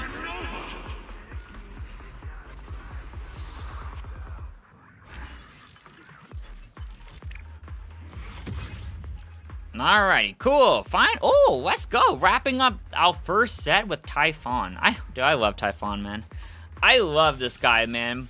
This guy is the freest of them all. I mean, the funnest of them all, right, Typhon? You're not easy. You're fun. So don't be shy and make more appearances. We love you.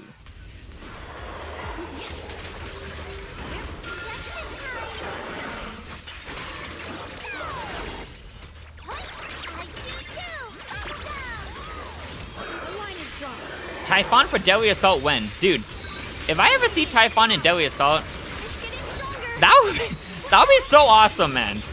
It's been like, dude, the last time we seen Typhon, I don't even remember, man. But like, it would be awesome to see him back.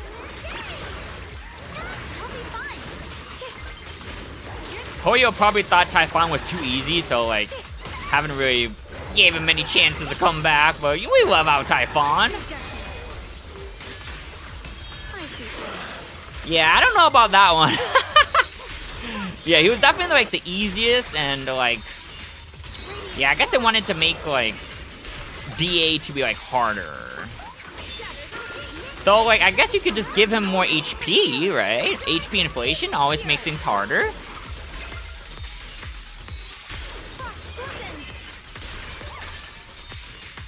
But I guess they have too many bosses to like want to show off, I guess. Because if you're like a non-hunt boss and you have like a lot of story and stuff, I'd imagine they probably want to promote those.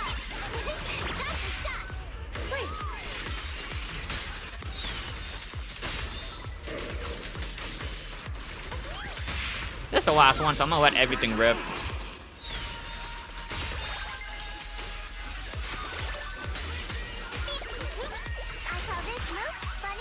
Less chance of Typhon rerun than Haru rerun. Oh, so true. So true, dude. I think that checks. Typhon is more likely to not get a... Oh, whoa, whoa. Oh, hold on. Okay, we're good. Yeah, no. Let me rephrase that. Haru is more likely to get a rerun than Typhon Destroyer. That's crazy, dude. How crazy is that? Damn. Okay, so this is set 1. We finally finished our first set. Not too shabby, not too shabby. I'm just looking for slow, steady climb. Not like the craziest. Well, yeah, we'll probably do one more set and then call it there, guys. Mainly just wanted to chat, hang out right before 3.1. That's gonna be really cool, man. That's gonna be really cool. Can't wait. Okay, let's see. Any gimmick here? Yeah, I'll just bring the same people. My flames will never die out. Let's see. I always feel at ease with you at my side. Ciao, Suna. Alice, Valina, just in case. And Yuzuha. Let's go out. I can't wait to hear the sound of the sea. I can't wait for the new story even. Yeah, honestly, it's actually one of the things I'm most excited for is the story. The story's just been really good and kind of want to find out more. Oh my god, MC dancing with Remio in the chapter? Dude, it looks so sad. Yeah. Like, seriously, based on the, like, version, like, trailer and stuff like that, it's looking like a really sad story for, like, Remiel. I'm actually kind of curious, because that seems like a really pretty scene. Yeah, exactly, Spade. And it's kind of interesting, right? Because we saw Pyrois in MC fighting alongside Remiel. And, like, it's kind of funny. Like, where is MC's, like, stance on this? Or, like, is, like, Rose Kafer going to, like, hate on, like, MC? Like, what's the tension like? Because we are teaming up what looks like to be with Remiel. So I think that's really interesting, you know? Like, we probably have a lot of explaining to do. And yeah, we get to even see Linvern debut as well. That's really freaking cool. The only, like Sunbringer that we haven't really, like, formally been introduced in-game yet. She's gonna make an appearance, so that's really cool. Yeah, it's funny, because originally, I didn't think Linvern was gonna be, like, the bubbly type character. Like, just based on, like, hearing her being, like, the head and, like, more action than, like, you know, than anything, she always jumps in, like, head first.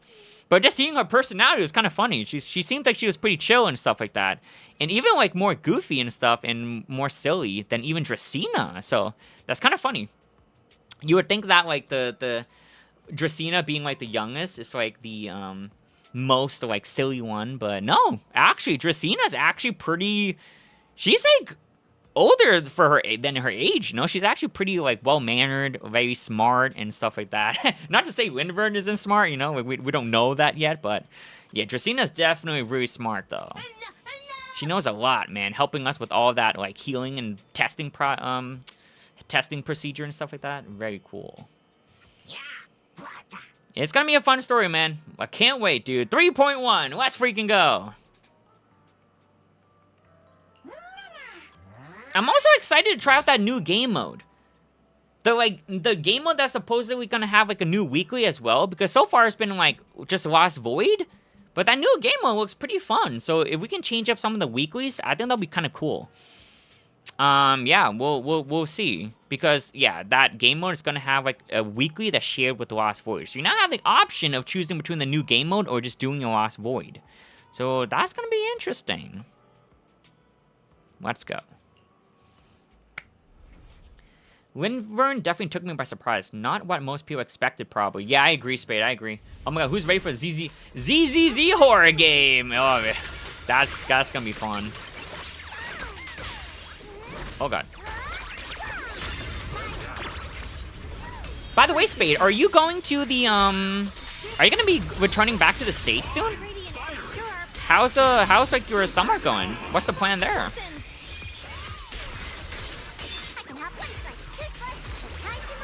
Hopefully you're having, like, a good summer, man. Hang out with your family and stuff. That'd be cool.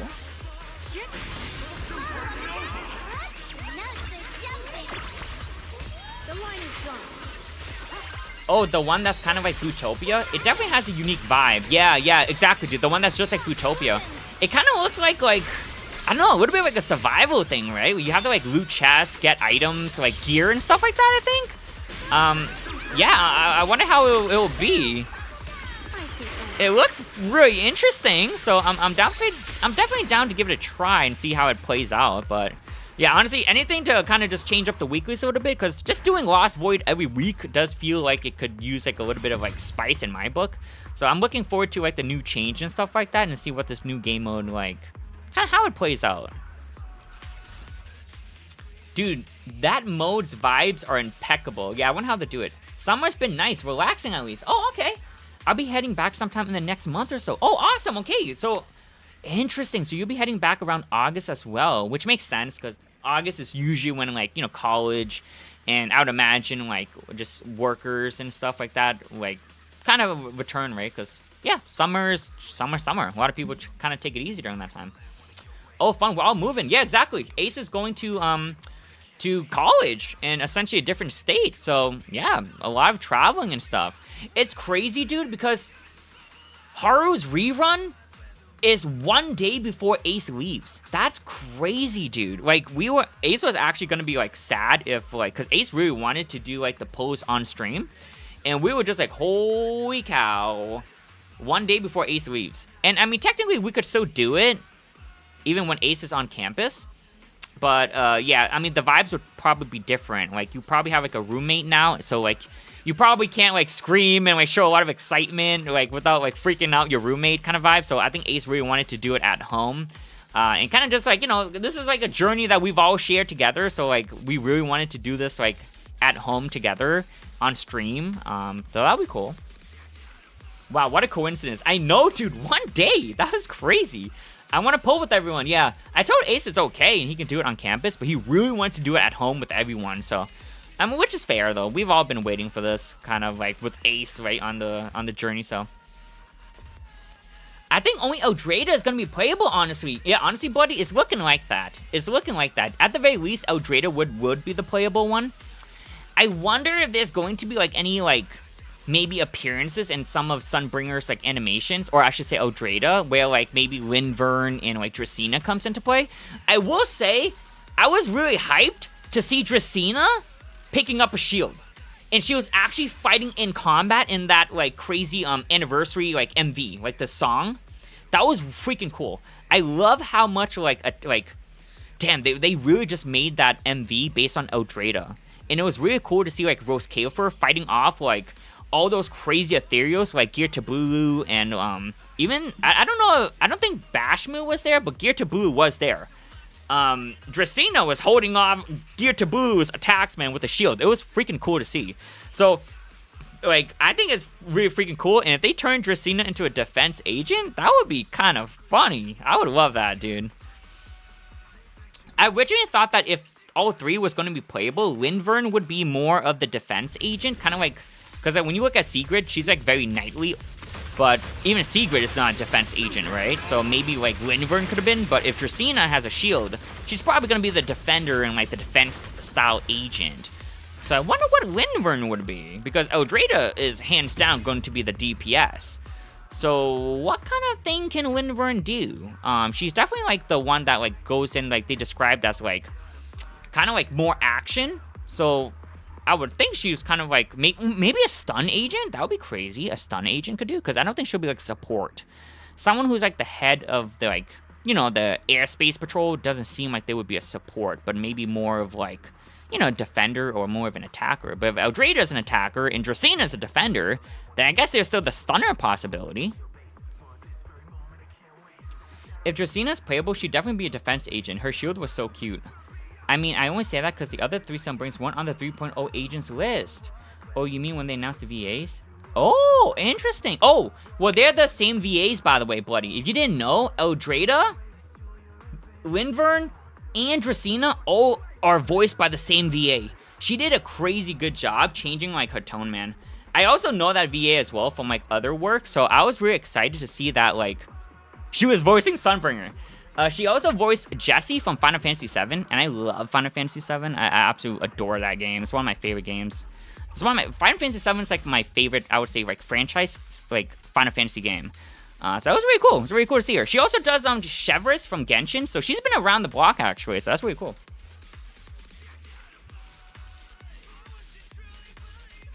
All right, here we go. Nope, I can still use Yishanglong for this.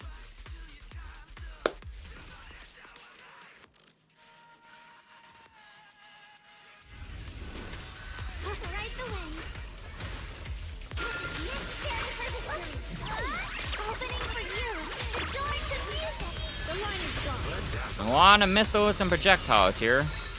Radiant cloud. Split the heavens. What do you need me to do?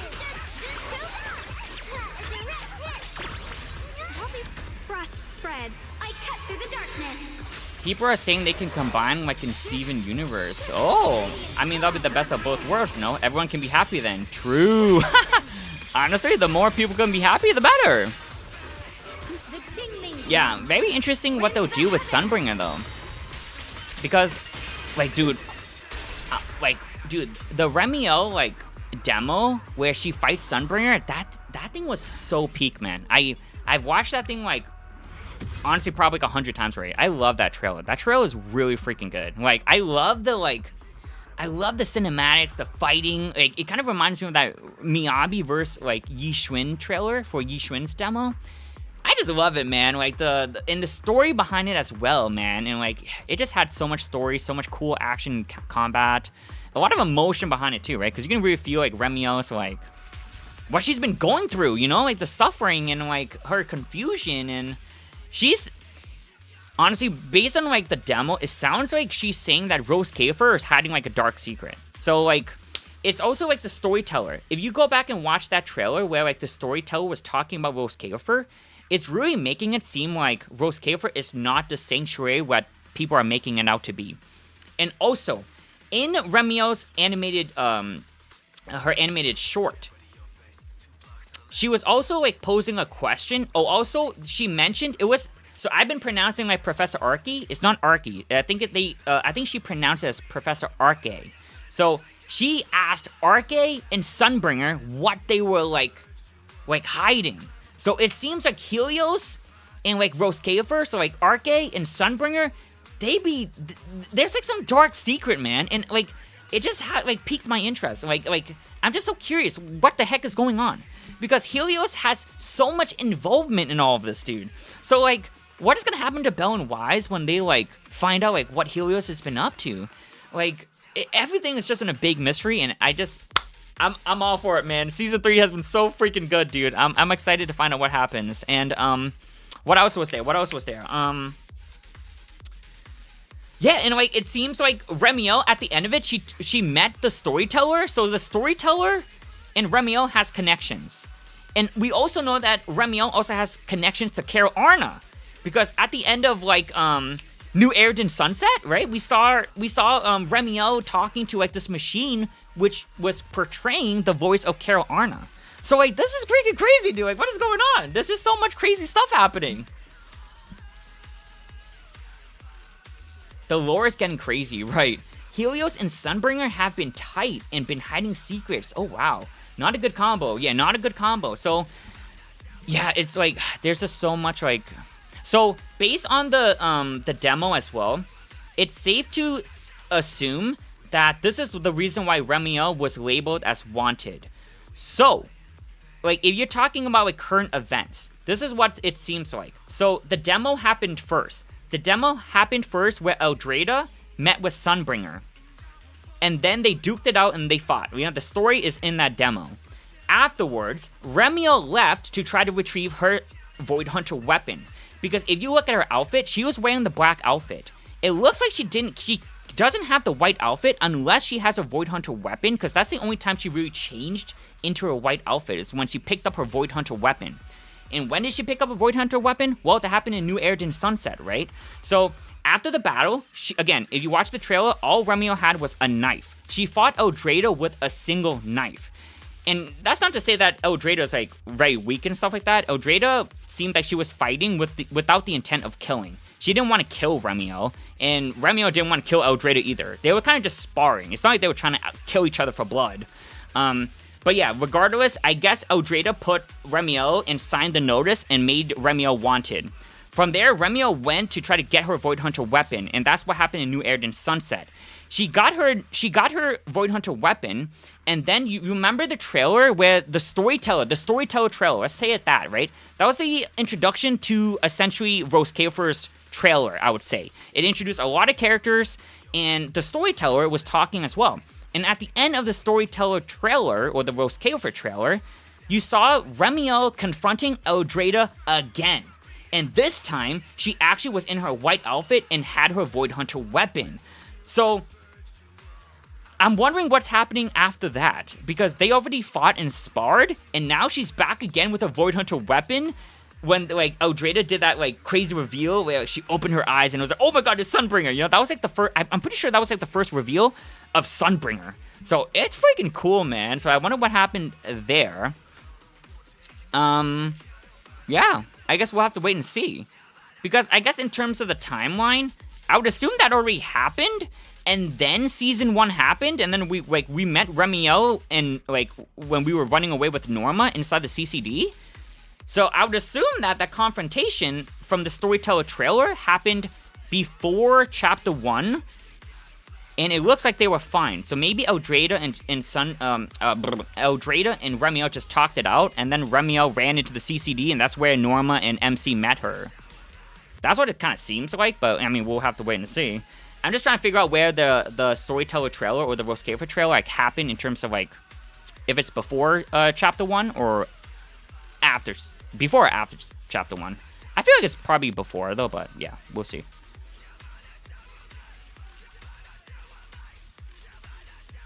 It's really interesting because when Remiel was young, she still had her white wings, presumably without Damiel. Yeah, true. No, sorry. I meant like the big wings. So her little wings are like part of her. And yeah, like Ace said, it looks like she can change it between black and white. But her big wings is actually part of like Thamiel. You know, the engine wings, that's actually part of Thamiel. So yeah, she can't have those wings without her Void Hunter weapon. But yeah, in terms of the wings, she can change it between like black and white. Because yeah, when she was little, she did have the white wings. Better than the Yishuan trailer? Oh, that's an evil question. I agree, buddy. That's an evil question. They were both really good. They were both really freaking good. I felt like the impact that they both provide were a little bit different. Like Remiel's and Sunbringer definitely felt like you could definitely feel the pain of Remiel. Just being like in a, like, I don't know, she's just really confused and like, she might even be sick. It feels like they're trying to make her feel like she's sick. And she also mentioned that you can find a doctor in Roscafer for MC for like her as well. So I think Remiel is actually sick. We'll get more backstory, obviously, but I don't know. Based on the end of the version trailer, it's looking like she was going to go back to sleep as well, and stuff like that. But I feel like things probably will be okay because we still have Fantasy Resort. So that's one of the reasons why I feel like I think Remiel would be fine. Because we saw Sigrid at Fantasy Resort and Remiel was at Fantasy Resort. I doubt that the setting of essentially Fantasy Resort was supposed to be before or in between Chapter 2. So I'm feeling pretty good that things will end in a good note and everyone just that takes a nice vacation and they end up in Fantasy Resort. You know what I'm saying? It'll be weird to just have a vacation in the middle of Chapter 2. So I think Fantasy Resort is going to take place after Chapter 2. So I think Remiel will be fine. Fingers crossed that Remiel will be fine. I will also like to throw in the fact that Hoyo has never in Hoyo history, at least based on the 3 games of Hoyo I play, in Genshin Impact, Honkai Star Rail, and Silent Zone Zero, they have never released an agent that died.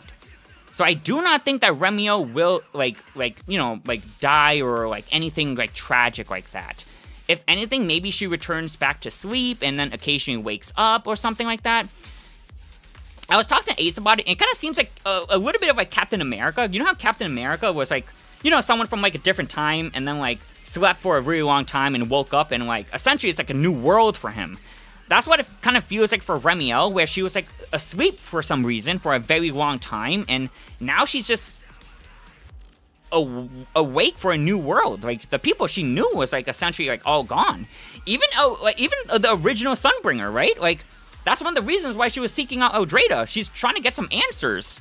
But even Eldrada probably doesn't know. Because the original Sunbringer is split into 3, and the memories are a little bit, like, all over the place probably for the 3 Sunbringers. So it's probably a confusing time for Remiel, man. And I feel really bad. Remiel, she's sweet, but she's also, like, putting on, like, a strong face. But you can kind of tell she's, like, hurting. So it's kind of crazy. I hope we all get a happy ending here. I wonder if she can make her wings black on purpose or not. Yeah, that's exactly, Spade. That's such an interesting thing. Like, does it naturally just change color? I would assume so, right? Because I think, I would assume so. I would assume so, because I'm recalling that trailer again for the Rose Cafer trailer, and before Remiel met Eldrada, I'm pretty sure she originally had the cloak on, right? She had the little cloak on because, you know, she's kind of wanted, so she was trying to hide her identity. So she had the cloak on, and before she, like, changed into white, you could see, like, black feathers, and then the black feathers turned into white, and that's when her big wings, her Void Hunter weapon, everything was, like, out, and then, like, she was, like, asking, like, oh, Drada, like, I have a question for you or something like that, and, like, that's probably what happened. So it looks like, yes, she can turn her feathers from black to white on command, which is kind of cool. That's what I'm saying. Dude, the summer event is so funny, because that just means everything works out. Yeah, yeah, exactly, dude. When you put it that way, yeah, that's kind of funny. Yeah, dude, exactly, dude, because it is really funny, because, like, dude, like, just looking at the version 3.1 trailer, like, Remiel's story is so sad, man, and, like, it was so beautiful. The setting where, like, she danced with MC, and, like, I think her final quote before the trailer end was, like, something like don't watch me sleep or something like that, because, you know, like, she didn't want, like, maybe she was in, like, a state that's not, like how she was, like, it was a pleasant state, so I think she told, like, MC, like, don't, like, look at me or something as I'm sleeping or something like that. And it was sweet. I think they were, like, holding her, essentially, as, like, something was happening.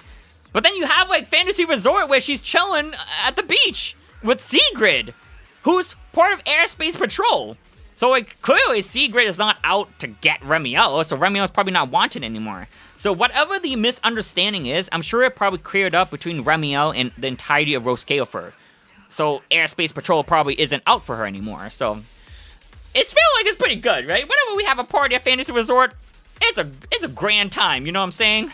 So yeah, I'm looking forward to Fantasy Resort, though. I absolutely love Fantasy Resort. Like, when the first time Fantasy Resort dropped, it was just like, it was really fun. I actually really had a blast. Like, probably more than I should, but I love those type of, like, events, though. It's really fun. It's definitely a different vibe, you know, lightens up the mood. Alright, here we go. But yeah, fingers crossed, everything will be fine. I accidentally hit that chest.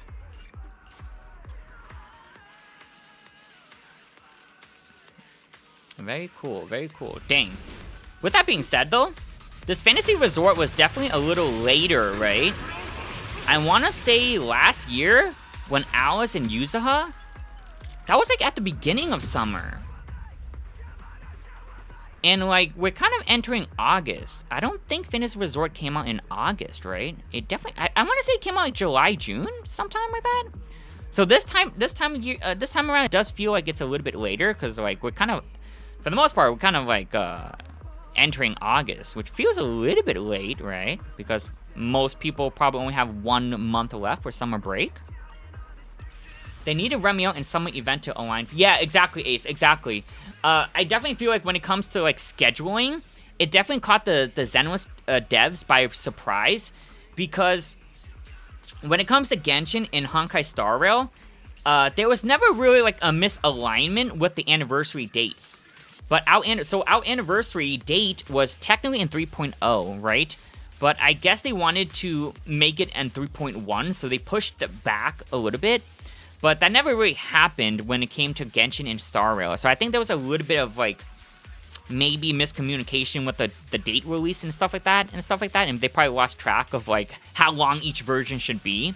But yeah, that was essentially the first time that I've played a Hoyo game that would, like anniversary date was just pushed back to a different version.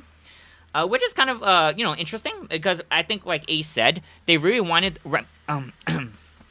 Damn, too much talking. Let me get some water. Holy crap, sorry about that. But yeah, I think they really want to wrap up Remiel's, like, story, and so that she can go to Fantasy Resort, right, and, like, receive, like, all of the, you know, the fun stuff that's happening. So yeah, that makes a lot of sense. That made a lot of sense. Otherwise, so it's like, should she be at Fantasy Resort if things are going a little rough at Rose Cafer right now? So yeah, it makes a lot of sense. They want to wrap up her story, give her, like, the ending, and then she's back on the beach, baby.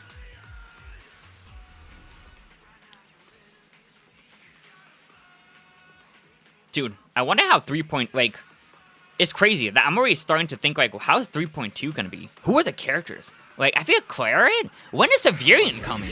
Holy cow, there's so many questions, man.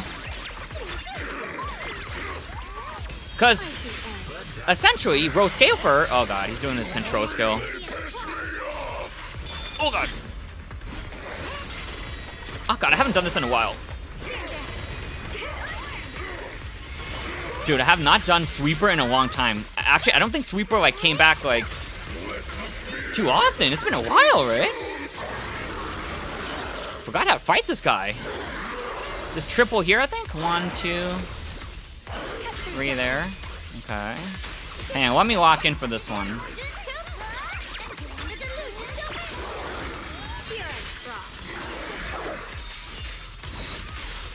God damn. This guy's corrosive barrier is insane.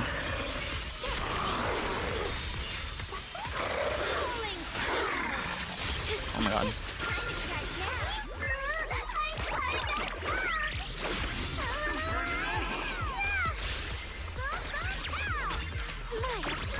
Leave it to me.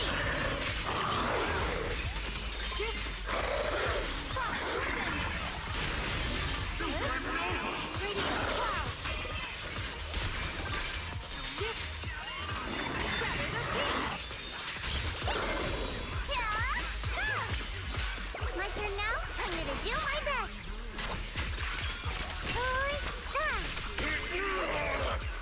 Frost rains. We need co-op now, dude. So for real. I agree, man. We need that co-op ASAP. Where is it?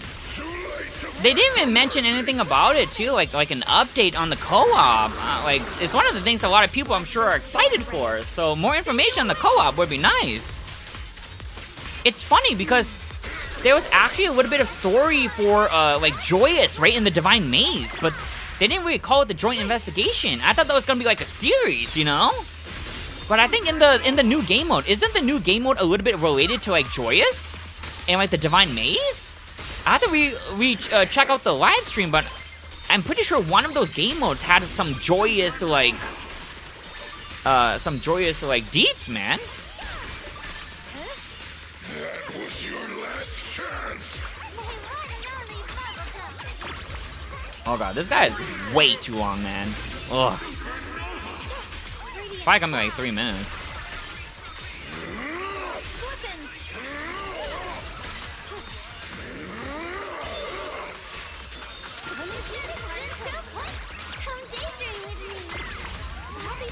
They took the co-op out of Joyous. No, dude!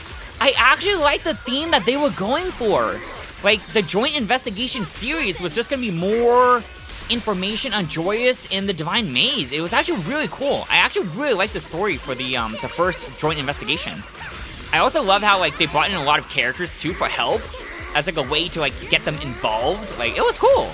It was so cool. Frost spreads. I cut through the darkness. What the heavens? Radiant cloud. The Qingming's march. Rinse the heavens.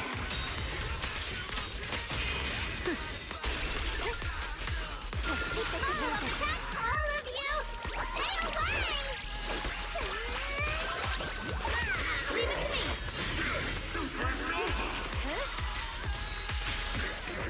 Wow, that was really long. Sorry about that. When are we getting any news on co-op? But should it be like a raid with other people or like make it PvP? That is a good question, Bloody. That is a good question. PvP would be interesting. I wonder how they would do it. If they made it in the form of PvP, I don't think it would be like player fighting player, like directly. Like I control an agent and I fight another person that has another agent. I think it would be like maybe like a competitive setting where like maybe they give like each player is in like an individual boss room and maybe there's like certain missions or you want to try to get the highest points. And then the player that gets the most points at the end of the time limit would be the winner. I would think it would be that kind of PvP rather than like I have an agent and I fight another person that has another agent, you know? But some form of PvP would be fun though. I would love that, low key. I think PvP would be too complicated. Yeah, exactly. I think if it's like agent fighting agent, it would be really complicated. And I don't think like that'll probably happen. But if it's like a simple like oh I beat your score kind of vibe, that kind of PvP, then I think that'll be more doable because it's just like us in an individual like boss setting, and then we just kind of get points. You know, that'll probably be easier. But yeah. I would love PvP, but even the raid style was fun. Yeah, honestly, raid style would be fun too. Dude, this would, like, dude, we all team up on Nineveh? Like, how fun is that? Like, we have these crazy, cool, strong ethereals. Let's make raid, like, be something like that, you know? Like, where proxies have to, like, all team up to, like, fight these crazy big ethereals. I think it's really freaking cool. Because, like, I don't think Nineveh and, like, Geppetto are given justice. I think these are, like, really cool ethereals. And, like, they should be stronger than, like, us just going into walloping them. I think a raid setting would be really freaking cool, you know?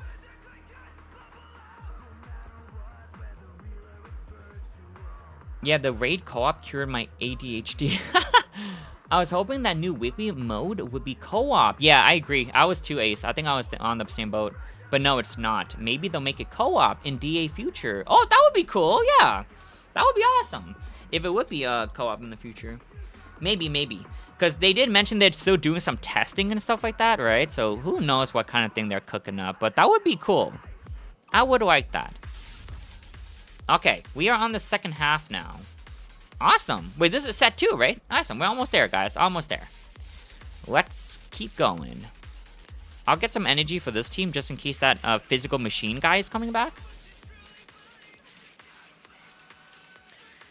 Oh man, that is so crazy that 3.1 is on the horizons, man. I can't wait, dude.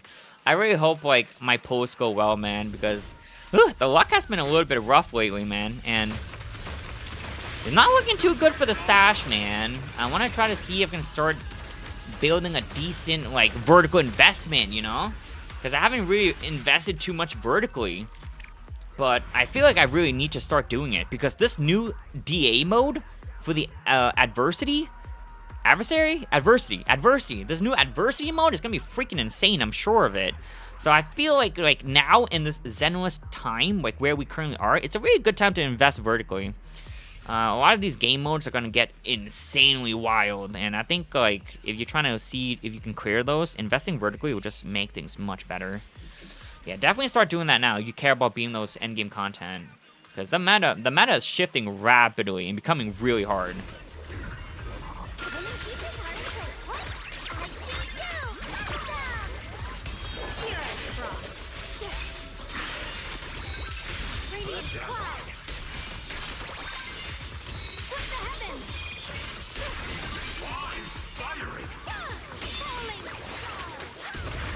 Aw, damn. I wanted to use my EX special before I broke the miasma shield. Would have been unfortunate there.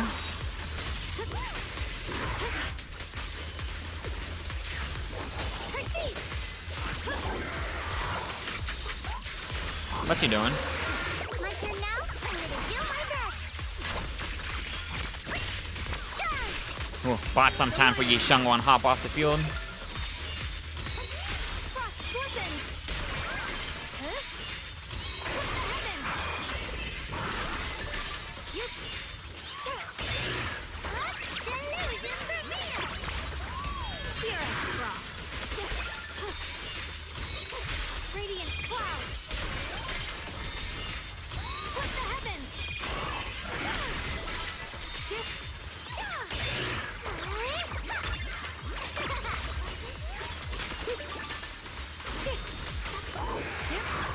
Nice, got my Etherville.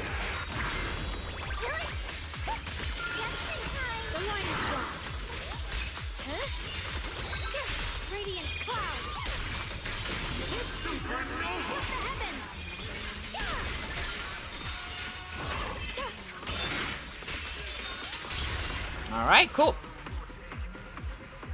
So, Spade, what is your plan for 3.1 in the polls? Like, do you have, like, a plan on who you're picking for the, free agent selector, and then, even the rescreening as well? Do you have any plans on who you're going for? Oh, so you going for Remy L, by the way? What is your poll plan looking like, dude?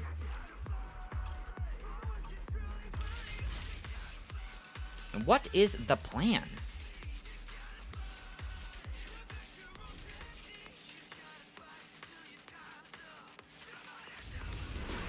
Avaris. Nuts for jumping. I'll be fine. You're a fraud. What the heavens? I've been taking ZZ pretty chill recently. Honestly, nothing wrong with that, dude. I 100% agree. Definitely make sure you like log in to claim the free rewards though. That free Lucia looking kind of good. With Engine as well. Not just Lucia too. Like if you have Lucia, then I think like there's other good options outside of it.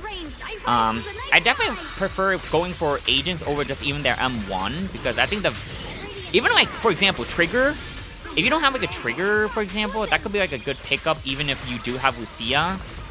Even over Lucia's M1, you know, like though.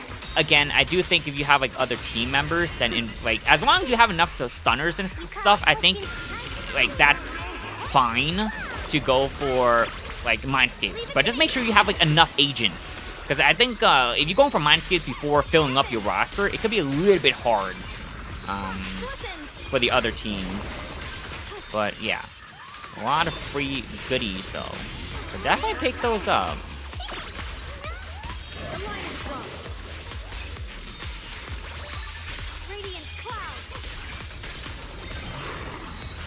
I'll probably pick up Lucia for Billy. Hey, there you go, dude. Yeah, 100%, dude. Ace is also doing the same. I think that's a good pickup. I think if you're missing the Lucia, 100% pick that up for Billy. Especially if you get like Dylan on the rescreening as well. You actually just have best in slot Billy team. It's actually pretty insane. And that's why I'm saying like I think the devs were really generous this version. Because like take Ace for example. Ace has Billy with W Engine. Ace is rocking essentially a double A rank team in Pokra M6 and I think Yinhu M6 as well. And I think like even like on the last Deadly Assault, I think Ace was like a little shy. Oh god, a little shy from 20k on Pompeii. Ace's highest score was like 19.7. It was crazy, dude. But yeah, unfortunately we couldn't 20k the Pompeii. But with this Lucia, dude. Easy 20k compared to like Yinhu. It's crazy how strong. Oh god, that was close. Yeah, it's crazy how strong of an upgrade Lucia is. So I think if you have Billy and you're missing Lucia, definitely pick it up. That like so much value. I can't express that enough. I'm like so excited that Lucia is like being like given to a lot of players because you'll notice the spike, man. Trust, Lucia is crazy. My Yinhu is... Oh, okay. Oh, wait. Your Yinhu is only M4. M6 is the one that gives the sheer force bonus, right? Or is that M4? Are you getting the extra sheer force, Ace? Is it M6? It might be M6, right? Or is it M4? I think it's M6, right? M6 is usually just the most, like, juiced one.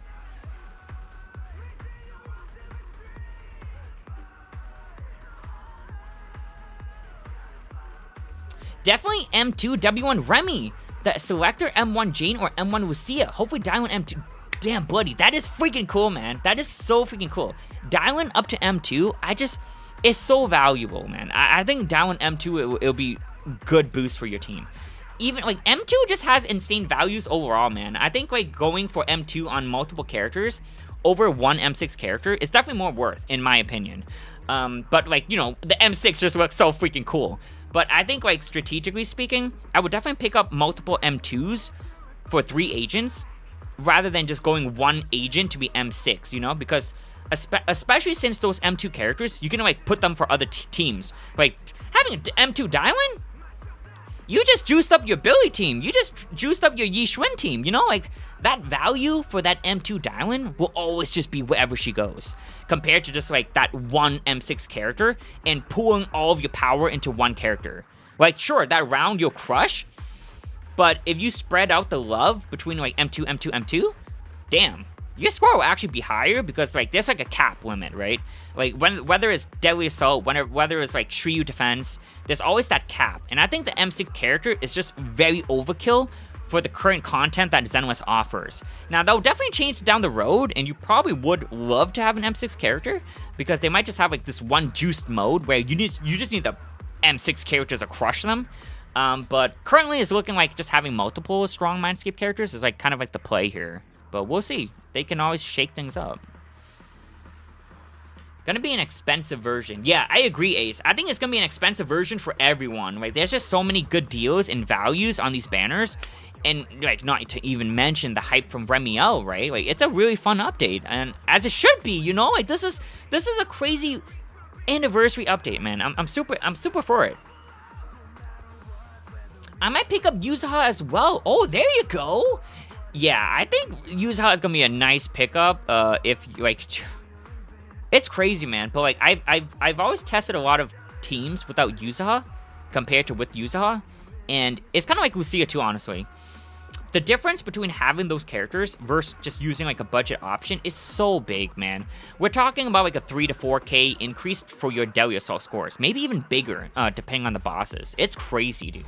But yeah, just make sure to pick up those top tier supports because the meta is really hard. The meta is really hard, and you definitely want to pick up the top tier supports because the meta will only get tougher. And if you're not equipped with the right like agents and stuff like that, it could be pretty rough to even pick up like a couple stars in this game mode.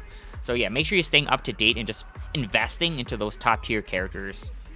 At least the supports. At least the supports are like very like, especially since supports is like, there's not many of them. Like, for the most part, before Remiel came out, there's so many anomaly teams that just needed Yuzuha. They were promoting like Premier Valina and then Miyabi Nongong. And it's like, there's only one Yuzuha, like, you know what I'm saying? Like, for the longest of time, man, I swear the last 2 to 3 rotations of SD, it had like Premier, Valina as like the team, and they were essentially promoting like Miyabi and Nongong. And well, guess what? There's only one Yuzuha. Well, luckily, Remiel is coming, and I think the new way is going to be like Miyabi, Nongong, Yuzuha, and then with Remiel coming in, you now have that kind of like pseudo-support, like anomaly character, right? That's like, because, again, I love to bring the comparison that Remiel is kind of similar to Seed. Seed is an attacker, but she's essentially like a support as well with the sub-DPS built into her kit. Remiel is the same. She's a sub-DPS that also busts her team. So this is gonna relieve the burden of Yuzuha, because before, Yuzuha was just needed on too many teams. Not enough support, too many DPS. But now with Remiel coming in, the new team is gonna be like Premier, Valina, and Remiel, right? Like the triple waifu team, right? And you can also slot in Jane there, of course. But they're looking like they want the triple waifu team to be like the core. And then you have your Miyabi, your Nongong, and Yuzuha is probably gonna be the staple now as well. So I'm just glad we have like kind of like more supporty type characters, because it's just been really like frustrating to be like, wow, I need Yuzuha for this team, but then I need Yuzuha for this team, man. It's just crazy. And I just would love to have the option when team building, because team building felt pretty frustrating if you didn't have certain agents. It just, the diversity wasn't really there. So I'm glad that Remiel is coming in as like that kind of like filler to also help spice up some team decisions and team building, you know? That's one of the fun parts about Xenoblade, the team building. But it just felt pretty linear, like, oh, do you have this character? You don't have this character? Well, too bad. You know, like, more options is good.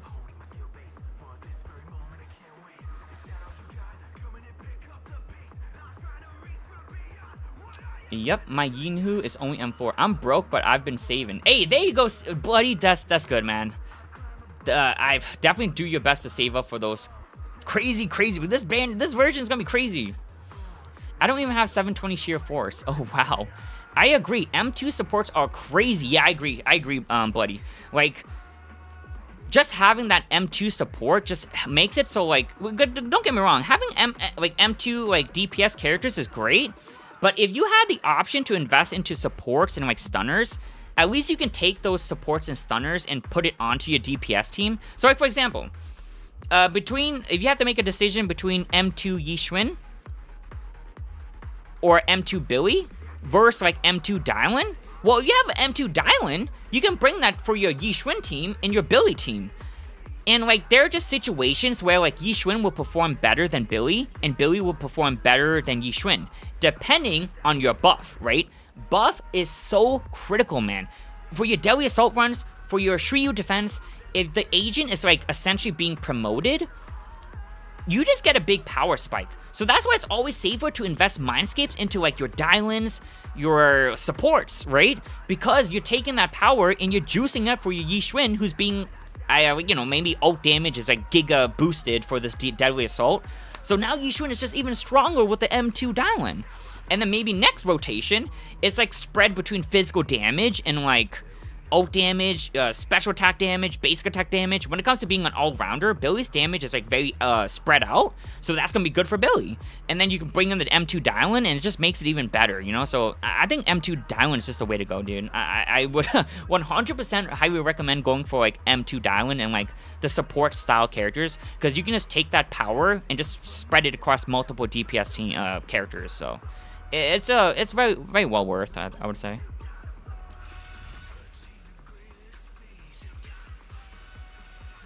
Just imagine having all these crazy supports at M2.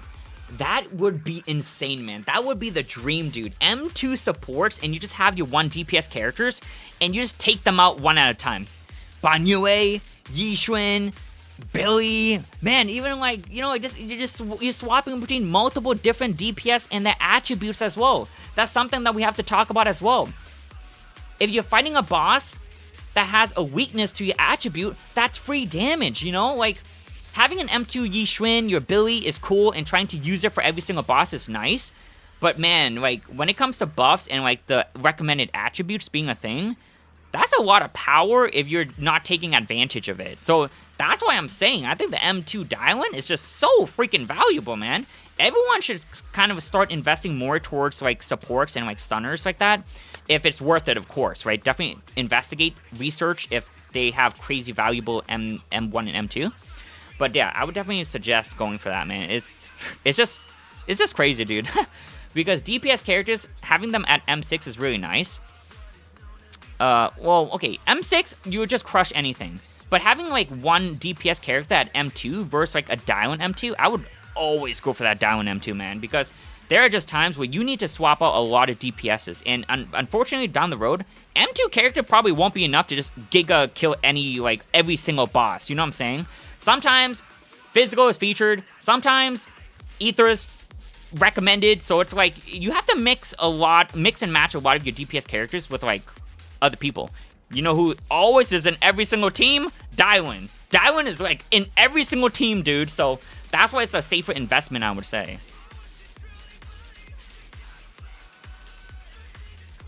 I'm so close to that. Man, that's the life. Doesn't even matter what the DPS is. Exactly. Right, that's why support Mindscapes are so good. I never go past M1, M2, though. There's no point. Yeah, buddy, exactly. I think the M1, M2 boost is, like, very worth it. M4 and M6 for some characters could be, of course, but you do have to go through the hurdle of M3 and M5. And don't get me wrong, those are nice Mindscapes, too, but, like, it's just really expensive, right? And down the road, you have to see if it's worth the investment, I guess, because, yeah, M3, M5... yeah, anything above M2 is really expensive. Definitely a very cost-effective way to invest. Lots of value there. Yep, agreed. I'm not going to drop $1,000 on a character. That's crazy. I don't understand how people have that much. Yeah, I agree. I agree too, man. I'm like, dude, people are freaking loaded. Dude, there are some, like... I've seen some, like, accounts, like, from, like, other, like, creators, where, like, other creators would hop onto, like, viewers' account and stuff. And some of these viewers' account have, like... every single character at M6 and W5. I'm not even joking when I say that. Like, that is insane. I've seen the Zenless account where, like, they legitimately almost had every single character at M6 and even W5. Like, please let that sink in for a second. Every single character at M6, W5. That is crazy. That is crazy. Man, swiping is so expensive. Yeah, it's a love-hate relationship with the game. Yeah, that's crazy, man. That's... wow. I wish I was that giga rich too, man. That's crazy. Holy. Alright, here we go. Let's wrap this up, fellas.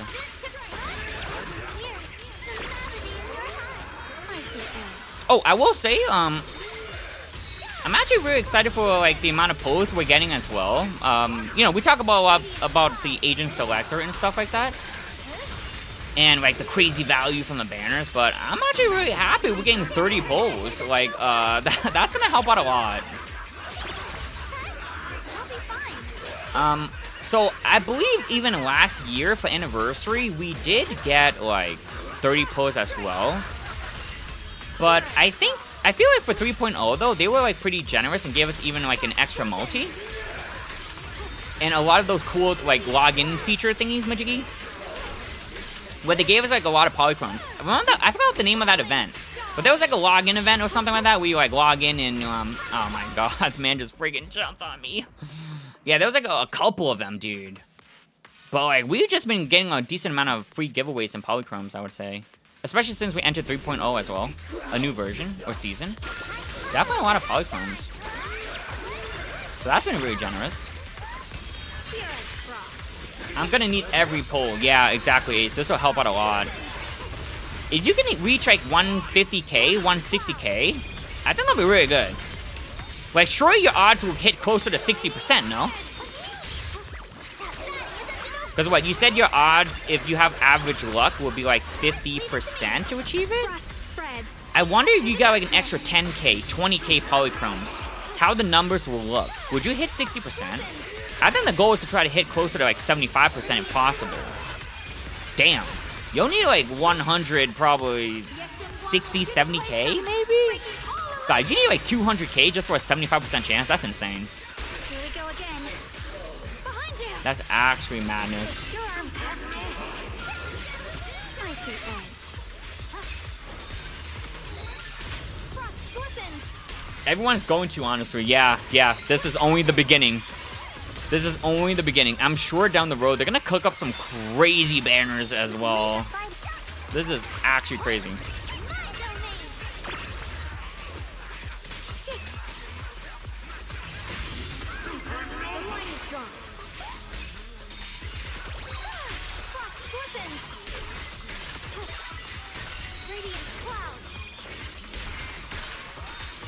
Too beefy. You know, one of the cool things, so it's like on my mind, but I would of course love to go for like an M6 character and like my M6 journey, especially on my main account, and like, you know, I would definitely do that for Sunbringer if I could like afford it and stuff like that. And like, I'm just thinking like, dude, you know how chill and beautiful it would be if I bought an M6 Sunbringer into tower? Bro, I'll be living the good life. You see these battles that are taking like, well, okay, this one wasn't that bad because it's like not really like a boss, but some bosses would be taking like 3 minutes. If I had an M6 Sunbringer into tower, I'm pretty sure I can reduce my time by like even over half. So if it's a 3-minute battle, it'll probably be like 1 minute. Like the spike from the M6 is gonna be insane, dude. I'm so all for it, man. And that's one of the reasons why I think I will go for the M6 journey, because it will just help my tower climbing much faster, and I do try to go for top 1% if possible. It's mainly gonna be for tower, I would say, because like, you know, you don't really need M6 for like Deadly Assault or SD. You know, those don't really like give you like crazy titles or anything, so I don't really care too much about getting top scores for those game modes, but it's more on saving for time, I think, in tower, because tower just takes way too long. For a 75% chance to hit everything, I need to have like 930 pulls, which is around 148k. What's guaranteed? Oh my god, what is guaranteed? Dude, no, is that like 1,500 pulls then? Wait, for a 75% chance to hit everything? What? That's a 75% chance? That's insane. Guaranteed is like that is crazy. 208k? Honestly, that's not that much worse than the 148 though. At least it didn't double it. But yeah, 208k is still very expensive though. That's crazy. Damn. I feel like at best, Ace can probably rack in like near 170k if I have to like make... Even 170 might be a little bit difficult. Maybe like 150? But with the version giveaways, maybe? Because that's 30 straight pulls, so that's like... That's quite a lot too. That's like 4,800? So maybe we can get closer to 160k, I'll probably say. But damn, that's insane. This is so scary. Oh, I mean, Ace, don't also forget that like you'll also be getting pulls back, because you'll probably be getting a lot of A-rank agents. I think you have a good chance. I feel like there's a good chance, because every single pull you do, every single multi, if you get like some of the what are they called, residual signals, that's like a pull back if you like your A ranks are done. So maybe Too bad you can't disable W engine. That way you just always get like a pullback if your agent is done. I think that would be cool, man. They should allow you to disable the W engine. That way we just take a guaranteed pullback. I would definitely do that 100%. Watch closely. This is the real deal. Time boys, go! I'll be fine. Alright, last boss for the night, guys. And this should wrap up set 2. Very good. What the heavens? Radiant cloud. Testing time. A direct hit. Okay, we're good, we're good. What the heavens? Frost weapons.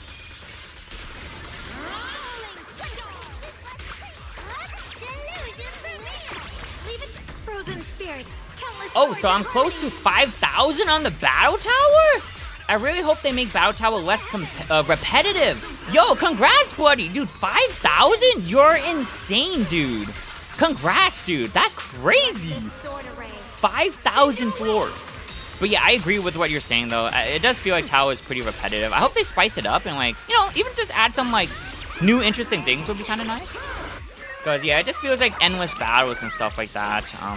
Some of the reasons why I personally haven't really done too much Tower as well. Also just been busy doing, like, other types of content as well. Yeah. But, yeah, Tower definitely takes a lot. Definitely takes a lot of time.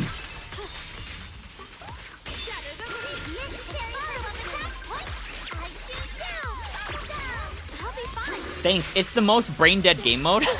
Honestly, sometimes that is, like, a chill thingy, though. Just, like, I don't know, leave on some, like, anime, some show on the background, and just, like, wall up some bosses as you're, like, watching. That could be kind of cool. Sometimes nice to have some brain-dead content, I suppose. Or, like, no, less thinking, I should say. Like, less thinking content. But yeah, definitely feels long, though. Some fights you do have to, like, really try and, like, oh god, I might be dead here, yeah. Oh my god, like that, bro. Okay, let me try to lock it in. Freaking choked the last second. But yeah, like, this is the thing I hate, though. I just spent, like, 2 minutes, and then I freaking fumbled, and then I have to redo it. Oh my god. It's definitely really time-consuming.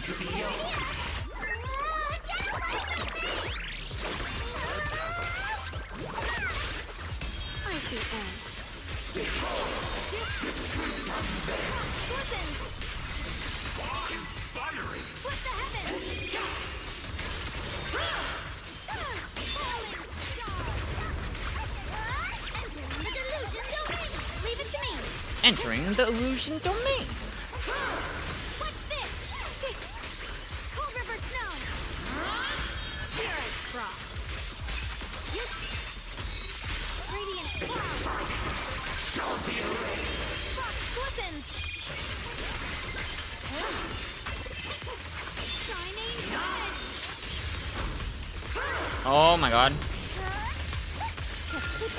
Follow-up attacks may run Oh. on these levels.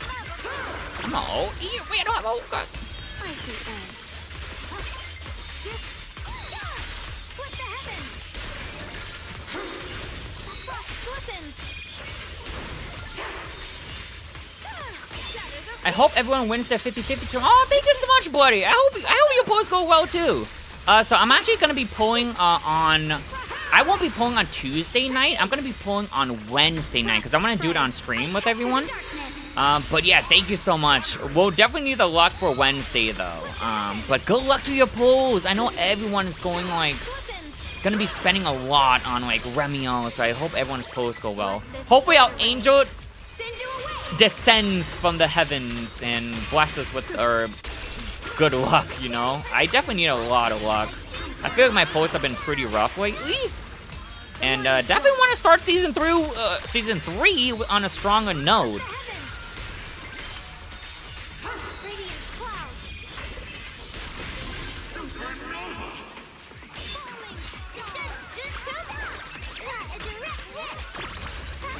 Good luck to all the Remy pullers. That's right. I'm so excited to see how like she plays out, man. Her animations just look so peak, and I'm all for it. It's so good. So pretty. She's gonna be fun. She's gonna be fun. I think like learning her rotations and all that jazz is gonna be very cool.